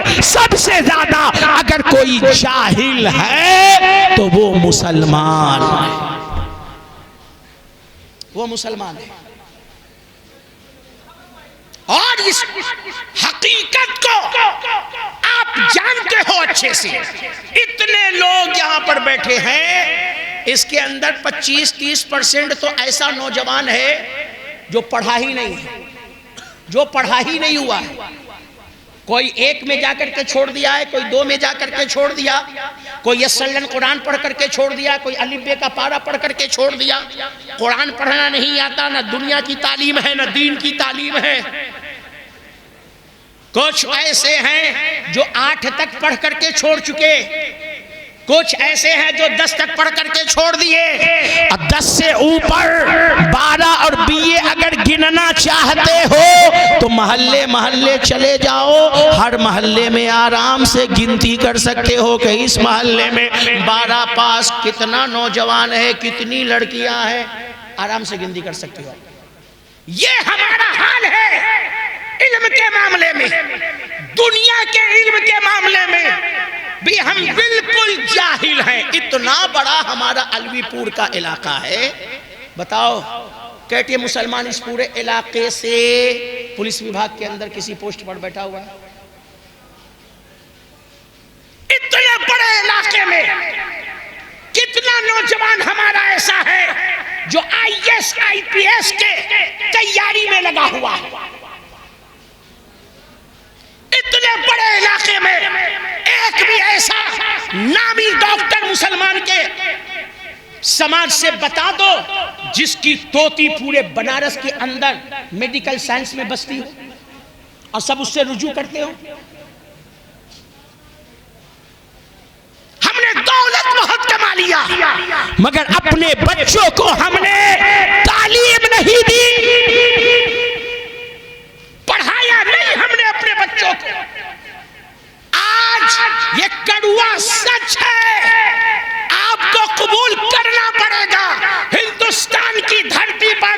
مسلمانوں کے جتنے بھی بڑے بڑے کیسز سپریم کورٹ یا ہائی کورٹ میں چل رہے ہیں ان کو دیکھنے والے اور کورٹ کے اندر بحث کرنے والے ہمارے پاس مسلمان وکیل نہیں، ہندو وکیل۔ کیا یہ حقیقت نہیں ہے؟ آج گورنمنٹ کے سامنے ہماری بات کو رکھنے والا اگر کوئی ہوتا ہے، عدالت کے اندر ہماری بات کو رکھنے والا کوئی ہوتا ہے تو وہ کافر ہے، ہمیں اس کا سہارا لینا پڑ رہا ہے۔ ایک موٹی رقم فیس کے نام پر ہمیں اپنے قوم سے اتار کر کے اس کو دینی پڑتی ہے۔ کیوں؟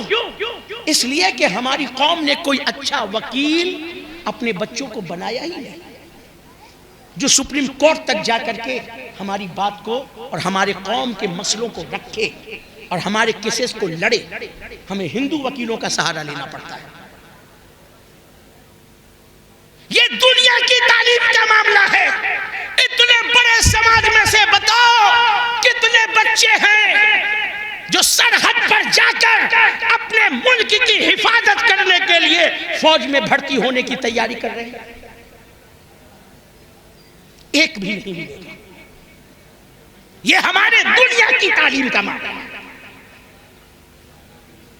ہم نے صرف دولت کمانا جانا اور دولت کما کر کے اس کی نمائش کرنا جانا۔ ہم نے 50 لاکھ کی شادی، 1 کروڑ کی شادی، 20 لاکھ کی شادی، ہم نے 25 لاکھ کا لون بک کر کے سماج میں اپنی نمائش تو کی ہے، مگر اپنے بچے کے اوپر اس کی پڑھائی پر ہم نے 10 لاکھ 15 لاکھ روپیہ خرچ نہیں کیا۔ جا کر کے دیکھ لو، گرستانے میں دیکھ لو، سماج میں دیکھ لو، جاہل ہے، 8 تک پڑھا ہے، 4 تک پڑھا ہے، شادی دیکھو اس کی کتنی دھوم سے ہو رہی ہے۔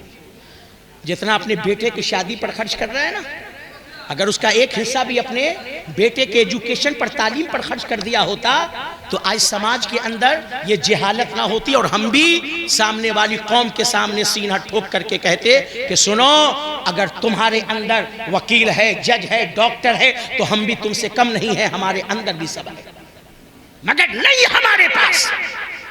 اس لیے کہ ہمیں نمائش کرنے سے فرصت کہاں ہے، ہمیں ٹکا اور کباب کھانے سے فرصت کہاں ہے، ہمیں میلہ اور جو ہے کیا بولتے ہیں چرخی سے فرصت کہاں ہے، ہمیں ایک دوسرے کے سامنے کہ تم ایسی اتنی بڑی قربانی کیے ہو تو ہم اتنی بڑی قربانی کریں گے، اس نمائش سے ہمیں فرصت کہاں ہے۔ تم نے 1 کروڑ کی شادی کی ہے تو دیکھو ہم بھی 1.25 کروڑ سے کم والے نہیں ہیں، ہمیں اس سے فرصت کہاں ہے۔ ہم تو یہ نہ کریں گے، ہم تو نمائش کریں گے۔ تم نے غریبوں میں 100 کمبل بانٹا ہے، ہم تم سے کم نہیں ہیں، 200 کمبل ہم بھی بٹوا دیں گے، یہ ہم کریں گے۔ ہم تعلیم میں کیوں اپنے بچوں کو کہ تمہارا بچہ اتنا پڑھ رہا ہے تو ہم بھی اتنا پڑھا لیں گے؟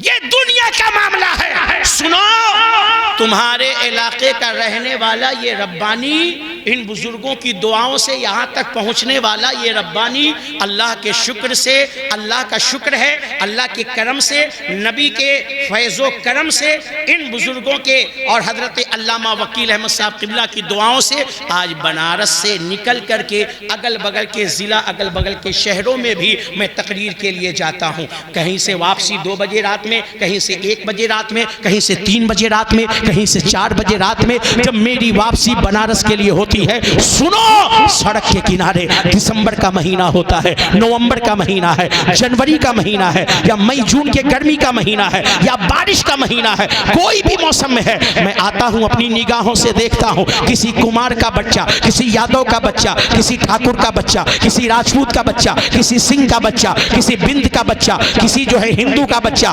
ہاف چڈی پہن کر کے، گنجی پہن کر کے، پیر میں جوتا پہن کر کے 20 کلومیٹر 25 کلومیٹر کی دوڑ مار رہا ہے۔ دسمبر جنوری کے مہینے میں جب وہ دوڑ مار کر کے آتا ہے، پورا کپڑا پسینے سے بھیگا ہے، پورا بدن کپڑے سے پسینے سے بھیگا ہوا ہے، ٹھنڈی کڑکڑاتی پڑ رہی ہے، مگر بدن پر کوئی کپڑا نہیں ہے، ایک گنجی ایک انڈر ویئر پہنے ہوا ہے، ایک چڈا پہنے ہوا ہے، اسی پر دوڑ لگا رہا ہے۔ جب یہ ان ہندوؤں کے بچے 4 بجے 3 بجے اٹھ کر سڑک کے کنارے یا اپنے علاقے کے میدان میں 15 کلومیٹر 20 کلومیٹر کی دوڑ لگا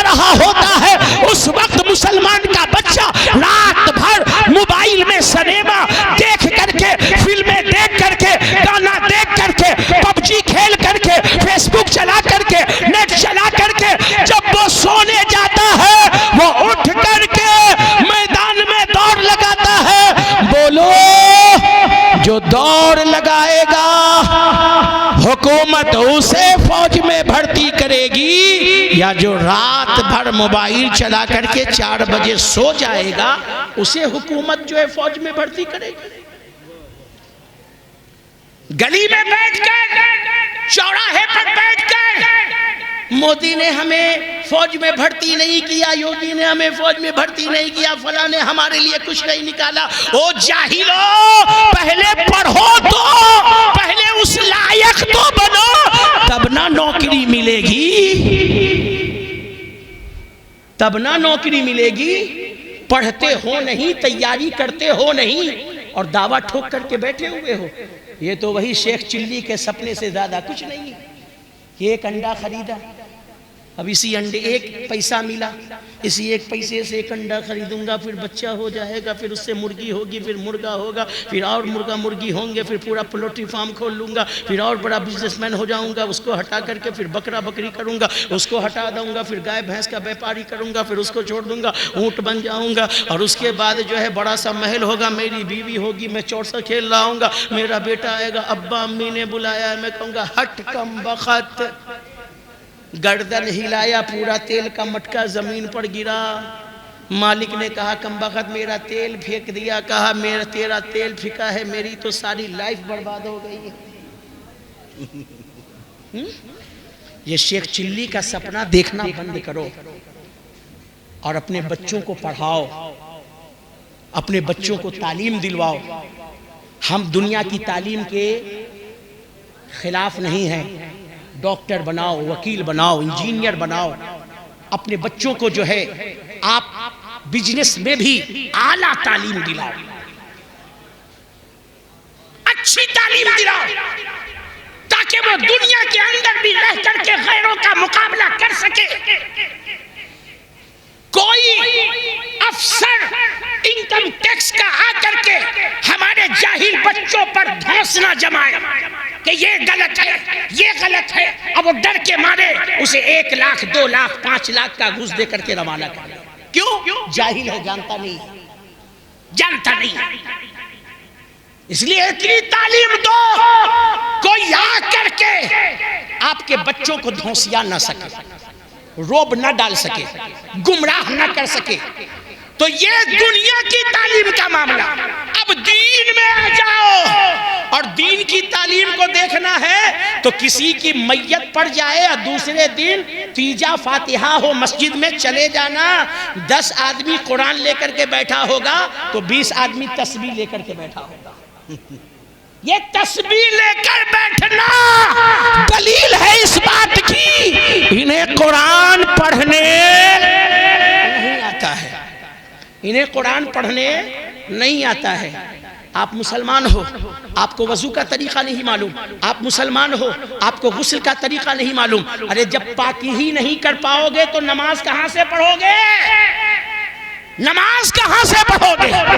آپ مسلمان ہو، آپ کو یہ نہیں پتا ہے کہ باپ کا جنازہ میں میں شریک ہو رہا ہوں تو مجھے تکبیر کے بعد کیا پڑھنی ہے، دوسری تکبیر کے بعد کیا پڑھنی ہے، تیسری تکبیر کے بعد کیا پڑھنی ہے، آپ کو جنازے کا طریقہ نہیں معلوم ہے۔ اس میں سے اتنے لوگ بیٹھے ہیں مگر اللہ کی قسم اکثریت کا حال یہ ہے کہ اگر وہ مغرب کی نماز میں مسجد میں چلے جائے اور ان کی 2 رکعت نماز چھوٹ جائے تو انہیں یہ پتا نہیں ہے کہ ہمیں 2 رکعت نماز کو اب بھرنا کیسے ہے۔ اگر وہ 4 رکعت کی نماز میں جا رہے ہیں اور ان کی 3 رکعت چھوٹ جائے تو اکثریت کو یہ نہیں پتا ہے ہمیں 3 رکعت کو بھرنی کیسی ہے۔ آج ہمارا حال یہ ہے، ہمیں یہ نہیں پتا ہے کہ نماز پڑھنے میں سجدہ سہو کب ہوتا ہے، ہمیں یہ نہیں معلوم ہے کہ نماز کے اندر کیا چھوٹ جانے سے نماز میں سجدہ سہو ہے، کیا چھوٹ جانے سے نماز ہو جائے گی، کیا چھوٹ جانے سے نماز جو ہے نماز کو پھر سے دہرانی پڑے گی۔ آج ہمارے دین کا یہ معاملہ ہے، نہ ہمیں قرآن پڑھنے آتا ہے، نہ ہمیں کلمہ پڑھنے آتا ہے، نہ ہمیں نماز کا طریقہ معلوم ہے۔ بس دیکھا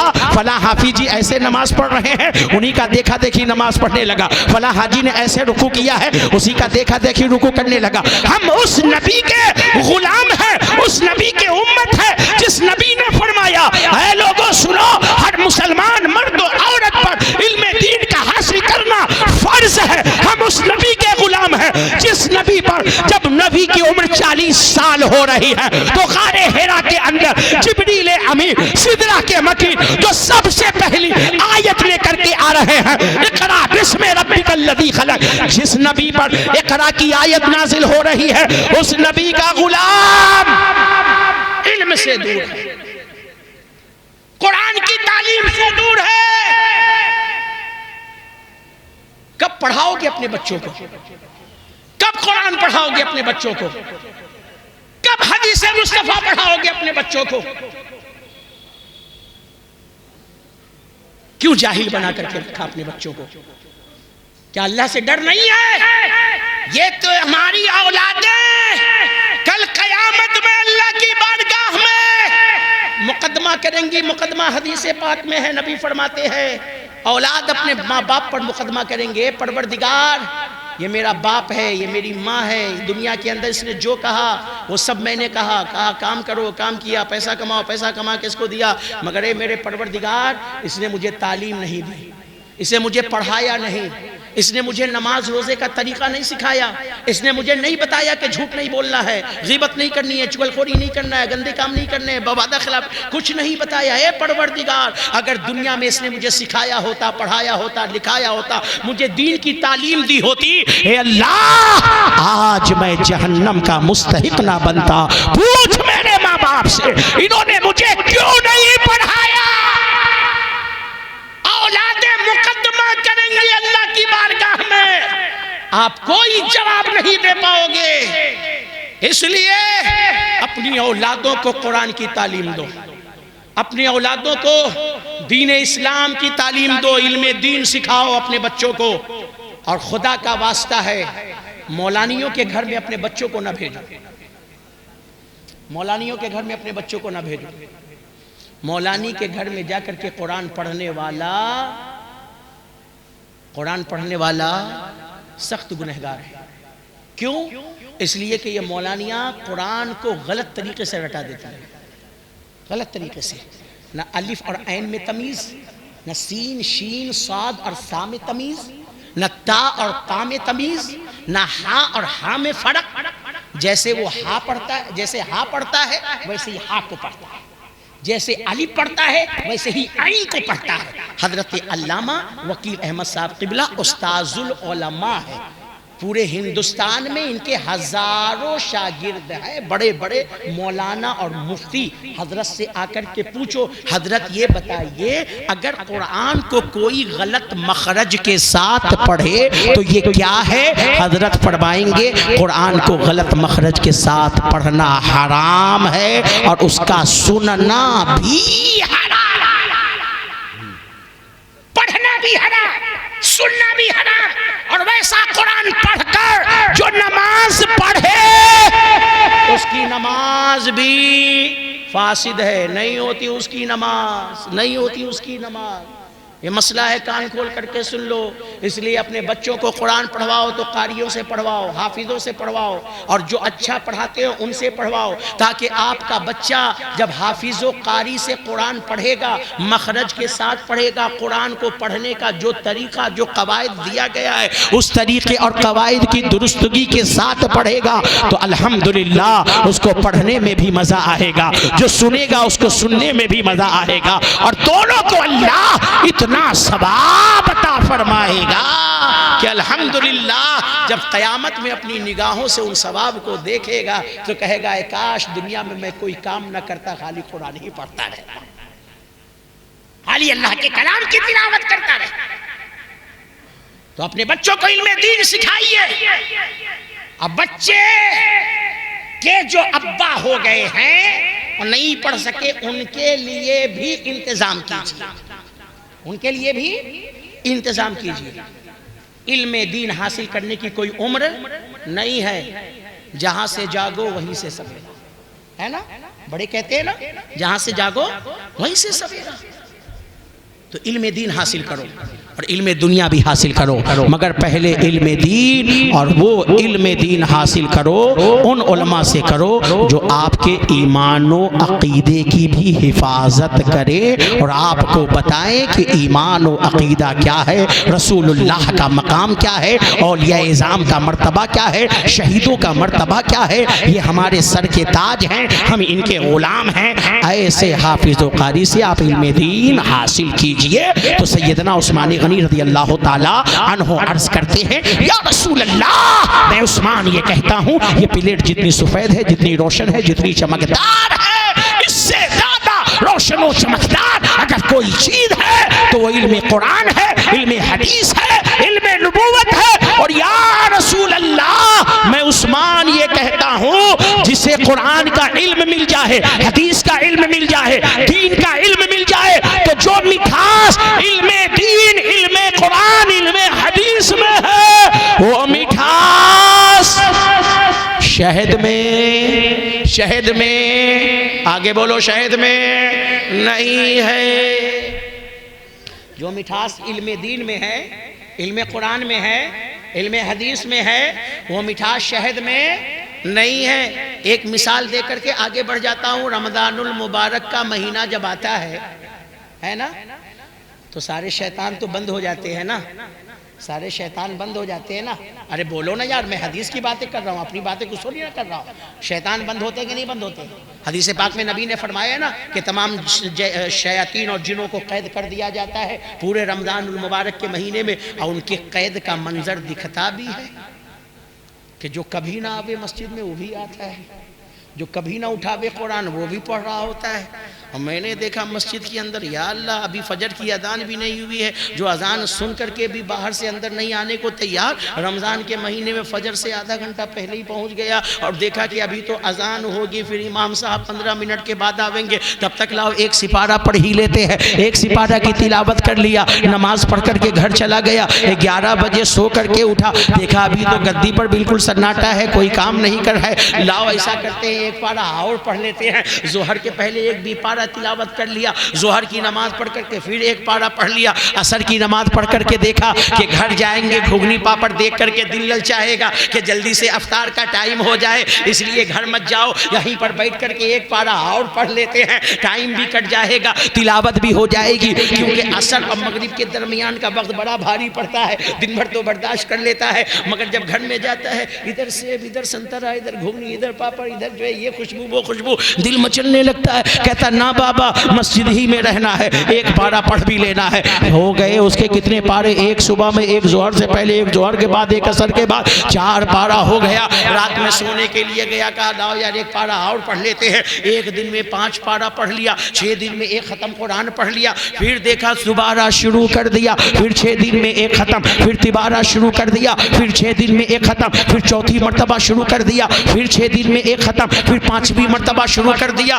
میں نے کہا جناب یہ کیا، یہ 6 دن میں ایک ایک قرآن ختم کر رہے ہو؟ ارے دل نہیں گھبرا رہا ہے؟ وہی سورہ فاتحہ، وہی سورہ بقرہ، وہی سورہ مائدہ، وہی سورہ آل عمران، وہی سورہ انعام، وہی 114 سورتیں ہیں، اسی کو بار بار پڑھ رہے ہو۔ وہی پہلا، دوسرا، تیسرا، چوتھا، 5واں، 6واں، 10واں، 11واں، 12واں، 13واں، 14واں، 15واں، وہی 30 پارے، یہی بار بار پڑھ رہے ہو، دل نہیں گھبراتا؟ کہنے لگا ربانی میاں، یہ دنیا کی کتاب نہیں ہے، یہ دنیا والوں کا کلام نہیں ہے، یہ میرے پروردگار کا کلام ہے، یہ اللہ کی کتاب قرآن ہے، اس کتاب کا معجزہ ہے، جتنی مرتبہ بھی پڑھو ہر مرتبہ نیا ہی معلوم پڑتا، ہر مرتبہ نیا معلوم پڑتا ہے۔ پڑھتے جاؤ، کبھی من نہیں بڑھتا، اور ایسی مٹھاس یارو کہ عثمان غنی کہتے ہیں وہ شہد میں نہیں ہے جو علم قرآن میں ہے، جو علم قرآن میں ہے، جو علم حدیث میں ہے، جو علم نبوت میں ہے۔ ارے یہ قرآن کا معجزہ ہے، بار بار پڑھو مگر دل نہ بھرے، بار بار پڑھو کبھی سیرابی نہ ہو۔ اور نبی کی حدیث پاک ہے جس کا ترجمہ ہے، نبی ارشاد فرماتے ہیں میری امت کبھی بھی قرآن سے سیراب، بولو قرآن سے سیراب نہیں ہو پائے گی۔ اس لیے اے میرے نوجوانوں، میرے جگر کے ٹکڑوں، نبی کے غلاموں، قرآن مجید کی تلاوت، قرآن مجید کی تلاوت کیا کرو، ہے نا؟ قرآن نہیں پڑھنا جانتے ہو، قرآن پڑھنا سیکھو، قرآن کی تلاوت کرنا سیکھو، اور قرآن جو پڑھے ہیں وہ روزانہ قرآن کی تلاوت بھی کیا کریں۔ حضرت عثمان غنی عرض کرتے ہیں یا رسول اللہ، یہ پلیٹ جتنی سفید ہے، جتنی روشن ہے، جتنی چمکدار ہے، اس سے زیادہ روشن و چمکدار اگر کوئی چیز ہے تو وہ علم قرآن ہے، علم حدیث ہے، علم نبوت ہے، اور جو مٹھاس علم نبوت میں ہے، علم حدیث میں، علم قرآن میں ہے، وہ مٹھاس شہد میں نہیں ہے۔ اور تیسری بات حضرت سیدنا سرکار عثمان غنی عرض کرتے ہیں یا رسول اللہ صلی اللہ علیہ وسلم، مگر میں عثمان یہ کہتا ہوں علم حاصل کرنے کے بعد اپنے علم پر عمل کرنا، علم حاصل کرنے کے بعد اپنے علم پر عمل کرنا، اپنے علم پر عمل کرنا، یہ بال سے بھی زیادہ باریک اور نازک کام ہے، بال سے بھی زیادہ باریک، بال سے بھی زیادہ باریک اور نازک کام ہے۔ اچھے اچھے پڑھوں کو میں نے دیکھا ہے، سامنے تو بڑی باتیں ہیں مگر گھر میں چلے جاؤ عمل کچھ نہیں، عمل کچھ نہیں۔ تو علم حاصل کرو تو عمل بھی کرو، علم حاصل کرو تو، علم حاصل کرو تو، علم حاصل کرو تو عمل بھی کرو۔ اور حضرت عثمان غنی رضی اللہ تعالیٰ نے یہ تین باتیں بول دیں، وہ خاموش ہو گئے۔ اب چوتھی بات کے لیے حضرت مولا کائنات کے قول کو بیان کرنے کے لیے وقت تو نہیں ہے، مگر پھر بھی میں بیان کر کے جاؤں گا کیونکہ یہ شادی بیاہ کا موقع چل رہا ہے، دعوتیں بڑی کھا رہے ہو۔ الحمدللہ کتنے لوگ اسٹیج پر ایسے ہیں جو دعوت کھا کر کے آئے ہیں، دعوت میں سے ہو کر کے آئے ہیں۔ ہاں، ان کو بھاری بھی لگ رہا ہوگا کہ یا اللہ جلدی سے تقریر ختم ہو، نان اور گوشت کھا کر کے پیٹ اتنا بھاری ہے، جا کر کے تھوڑا بستر پر آرام کرے، ہے کہ نہیں؟ یہ بیٹھنا بھی، اچھا کھانا کھا کر کے بیٹھنا بھی بہت بھاری کام ہوتا ہے۔ تو آخری بات سن لو حضرت مولا کائنات کا قول، بس میں قول سنا کر کے رخصت ہو جاؤں گا۔ حضرت علی عرض کرتے ہیں یا رسول اللہ اجازت ہو تو میں بھی 3 باتیں بولوں؟ نبی نے ارشاد فرمایا ہاں اجازت ہے۔ ان کی 3 باتیں سننے سے پہلے درود شریف پڑھ لو، اللہم صلی علی سیدنا مولانا محمد معدن الجود والکرم وعلی آلہ واصحابہ وبارک وسلم، صلو علیہ صلاۃ و سلاما علیک یا حبیبی یا رسول اللہ صلی اللہ تعالی علیہ وسلم۔ حضرت علی عرض کرتے ہیں یا رسول اللہ، میں علی یہ کہتا ہوں یہ پلیٹ جتنی سفید ہے، جتنی روشن ہے، جتنی چمکدار ہے، اس سے زیادہ روشن، چمکدار اور سفید اگر کوئی ہے تو وہ گھر میں آنے والا مہمان، گھر میں آنے والا، گھر میں آنے والا، ارے جلدی بولو، گھر میں آنے والا مہمان۔ بات سمجھ میں نہیں آئی؟ حضرت علی کے گھر میں مہمان کون ہیں؟ نبی ہیں، صدیق ہیں، عمر ہیں، عثمان غنی۔ تو حضرت علی کہہ رہے ہیں یا رسول اللہ یہ پلیٹ جتنی سفید، جتنی روشن، جتنی چمکدار، اس سے زیادہ روشن و چمکدار اگر کوئی ہے وہ گھر میں آنے والا مہمان ہے۔ اور کیوں نہ ہو چمکدار کہ آج علی کے گھر میں وہ مہمان بن کر کے آئے ہیں جنہیں پروردگار عالم نے عرش پر بلا کر اپنا مہمان بنا۔ معراج کی رات میں میرے مصطفیٰ جان رحمت کس کے مہمان بنے؟ اللہ کے مہمان بنے۔ عرش آدم سے اوپر میرے مصطفیٰ جان رحمت کو رب نے بلوایا ہے کہ نہیں بلوایا، کہ نہیں بلوایا؟ جنت و دوزخ کی سیر کی، کل کائنات کی سیر فرمائی، سارے خزانوں کو دکھایا بھی رب نے، اور سب کچھ عطا بھی کر دیا میرے مصطفیٰ جان رحمت کو میرے پروردگار عالم میرے رب نے۔ تو محترم بزرگوں اور دوستو، میرے نبی کی شان وہ ہے الحمدللہ کہ عرش پر جاتے ہیں، رب کے مہمان بنتے ہیں، اپنے ماتھوں کی نگاہوں سے اپنے پروردگار عالم کا دیدار کرتے ہیں۔ محترم بزرگوں اور دوستو، اور پھر میرے نبی کا جانا یہ بھی کمال ہے، مگر اس سے بڑا کمال یہ ہے میرے نبی جاتے بھی ہیں اور جا کر کے وہاں سے پھر واپس بھی آتے ہیں الحمدللہ۔ اور اسی منظر کو دیکھتے ہوئے، اسی منظر کو دیکھتے ہوئے جب سلام کی باری آتی ہے تو اچھے رضا، سچے رضا، پیارے رضا، ہمارے رضا، ہم سنیوں کی جان رضا، ہمارے ایمان کو بچانے والے امام احمد خان رضا یوں ارشاد فرماتے ہیں یا رسول اللہ سب اسرا کے دولہا پہ دائم درود، سب اسرا کے دولہا پہ دائم درود، نوشہ بزم جنت پہ لا۔ نوشے بزم جنت پہ لاکھوں سلام. میرے نبی وہ ہیں جو شب اسرا کے دولہا بنے, جو جنت کے اندر گئے, جنت کے نوشہ بنے. الحمدللہ.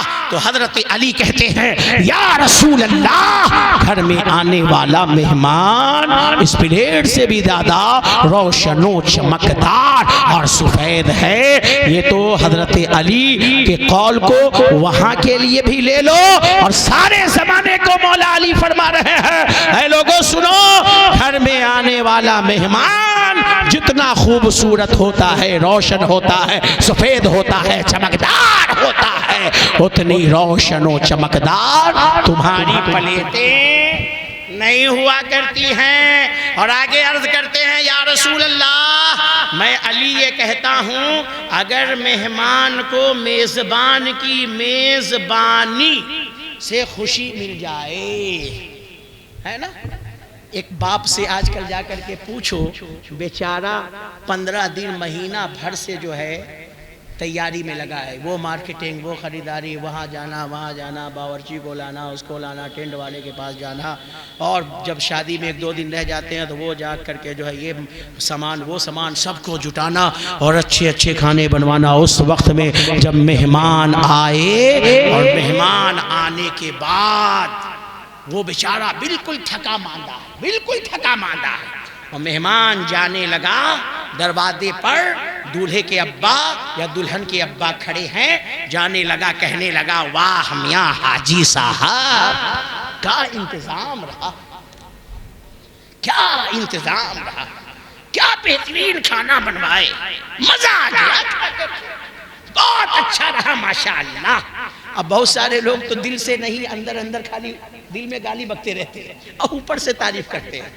یہ ایسا بھی ہوتا ہے, ایسے بھی لوگ ہوتے ہیں, دل میں کچھ اور ہے, زبان پر کچھ اور ہے. منافق علامت والے بھی بہت ہیں, تو کہتے واہ کیا انتظام, کیا یہ کیسا بھی وہ تعریف کر کے جانے والا جائے. مگر اس وقت پوچھو اس لڑکی کے دلہن کے ابا یا دولہا کے ابا سے جو میزبان بنے ہوئے ہیں ان کو کتنی خوشی ہوتی ہے. تو حضرت علی کہتے ہیں یا رسول اللہ صلی اللہ علیہ وسلم, مہمان میزبان کی میزبانی سے خوش ہو جائے تو جو مزہ اس میں ہے وہ مزہ شہد میں, وہ مزہ شہد میں نہیں ہے. بیچارے کی پوری تھکاوٹ ختم ہو جاتی ہے. دلہن اور دولہا کے ابا جو ہوتے ہیں وہ بھائی ولیمہ کرے گا, وہ اپنی بیٹی کو رخصت کرے گا, تو پوری تھکاوٹ ختم ہو جاتی ہے. ارے مہمان خوش ہو گیا, مہمان خوش ہو گیا, تعریف کر کے گیا. مگر تیسری بات حضرت علی نے جو کہی وہ آخری بات سن لو, 12 بجے گا میں ہٹ جاؤں گا. حضرت علی کیا کہتے ہیں یا رسول اللہ, آنے والا مہمان سفید ہے, اس پلیٹ سے زیادہ روشن ہے, اس پلیٹ سے زیادہ چمکدار ہے, اس پلیٹ سے زیادہ, اور مہمان خوش ہو جائے میزبان کی میزبانی پر, تو یا رسول اللہ جو اس میں مٹھاس ہے وہ شہد میں نہیں ہے. یا رسول اللہ اپنے مہمان کو مکمل خوش کرنا, 100% خوش کرنا, اور خوش کر کے دروازے سے رخصت کرنا, یہ بال سے بھی زیادہ باریک اور نازک کام ہے. حلق تک ٹھوس لے گا, باہر آ کر کے کہے ارے یار کافی تو رکھا ہی نہیں, کام تھا. یہ نومبر کا مہینہ شروع ہو گیا, بیچارہ سوچا رہے کون آئس کریم کھائے گا, کون کولڈ ڈرنک پیے گا. سب کو تو آج کل ڈاکٹر کے ہاں لائن لگانی پڑ رہی ہے, مگر اپنے گھر میں فریج بند کرو, ٹھنڈا پانی نہ رکھا ہے. مگر دعوت میں سے باہر نکلے گا, ارے یار مزہ نہیں آیا, کیوں نہیں مزہ آیا, ارے آئس کریم تو کھلائی بھی نہیں کیا, جو ہے کولڈ ڈرنک رکھا ہی نہیں, کولڈ ڈرنک آئس کریم اگر رہتی تو اور مزہ آ گیا ہوتا. اور اگر اتفاق سے پان ختم ہو جائے, پان ختم ہو جائے, تب تو پوری عزت کی لٹیا ڈوب جائے گی. بتاؤ اتنا لمبا چوڑا کھانا کر دیا, ایک سے پان نہیں رکھا کھانے کے لیے, جو ہے یہ کوئی عزت کی بات ہے. تو حضرت علی وہی کہہ رہے ہیں مہمان کو 100% مکمل خوش کر کے بھیجنا, یہ بال سے بھی زیادہ باریک اور نازک کام ہے. اس لیے کبھی یہ مت چکر میں پڑا کرو کہ ہمارے مہمان خوش ہو جائے، ہمارے مہمان ہم سے راضی ہو جائے۔ ایک جملہ میں بول دوں، جو اللہ کے بندوں کو راضی کرنے کے چکر میں رہتا ہے وہ ہمیشہ پریشان رہتا ہے، جو اللہ کو راضی کرنا چاہتا ہے وہی ہمیشہ خوش رہتا ہے۔ بندوں کو راضی کرنے کے چکر میں نہ پڑو، یہ کبھی راضی نہیں ہو سکتے ہیں، یہ کبھی خوش نہیں ہو سکتے ہیں۔ یہ کام پورا کرو گے دوسرے میں کمی نکال دیں گے، دوسرا صحیح کرو گے تیسرے میں کمی نکال دیں گے۔ ان کو راضی کرنے کے چکر میں زندگی کٹ جائے گی۔ راضی کرنا ہے اپنے رب کو راضی کرو، اپنے پروردگار کو راضی کرو۔ اس کو راضی کیسے کرو گے؟ اس کو راضی کرنے کے لیے پانچوں وقت جا کر کے اس کی بارگاہ میں اپنے سر کو جھکاؤ، سجدہ کرو، نمازوں کی پابندی کرو، رب کا ذکر کرو۔ رب نے جو حلال کر دیا ہے اس کو پکڑ لو، جسے حرام کر دیا ہے اسے چھوڑ دو۔ رب نے اپنا رسول آپ کو دیا ہے، اس رسول سے محبت کرو، اس رسول کو راضی کرو۔ رسول راضی ہو جائیں گے، پروردگار عالم راضی ہو جائے گا۔ اس لیے کہ رسول وہ ہے جن کو راضی میرا پروردگار کرنا چاہتا ہے۔ تبھی تو میں اپنی تقریر کو اس شعر پر ختم کرنا چاہتا ہوں جو بریلی کے قلندر اچھے رضا، سچے رضا، پیارے رضا، ہمارے رضا، ہم سب کے رضا، ہم سنیوں کی جان رضا امام احمد خان رضا یوں فرماتے ہیں، خدا کی رضا چاہتے ہیں دو عالم، خدا کی رضا چاہتے ہیں دو عالم، خدا چاہتا ہے رضائے محمد صلی اللہ علیہ وسلم۔ اپنے رب کو راضی کرو، رسول کو راضی کرو، اور علم دین جو کہ میں نے کہا اسے حاصل کرو، نمازوں کی پابندی کرو، گناہوں کو چھوڑو، نیکیوں کے قریب ہو جاؤ، اپنے ایمان اور اپنے عقیدے کی حفاظت کرو۔ اسی میں یہاں بھی کامیابی ہے، وہاں بھی کامیابی ہے۔ وآخر دعوانا ان الحمدللہ رب العالمین وما علینا الا البلاغ۔ السلام علیکم۔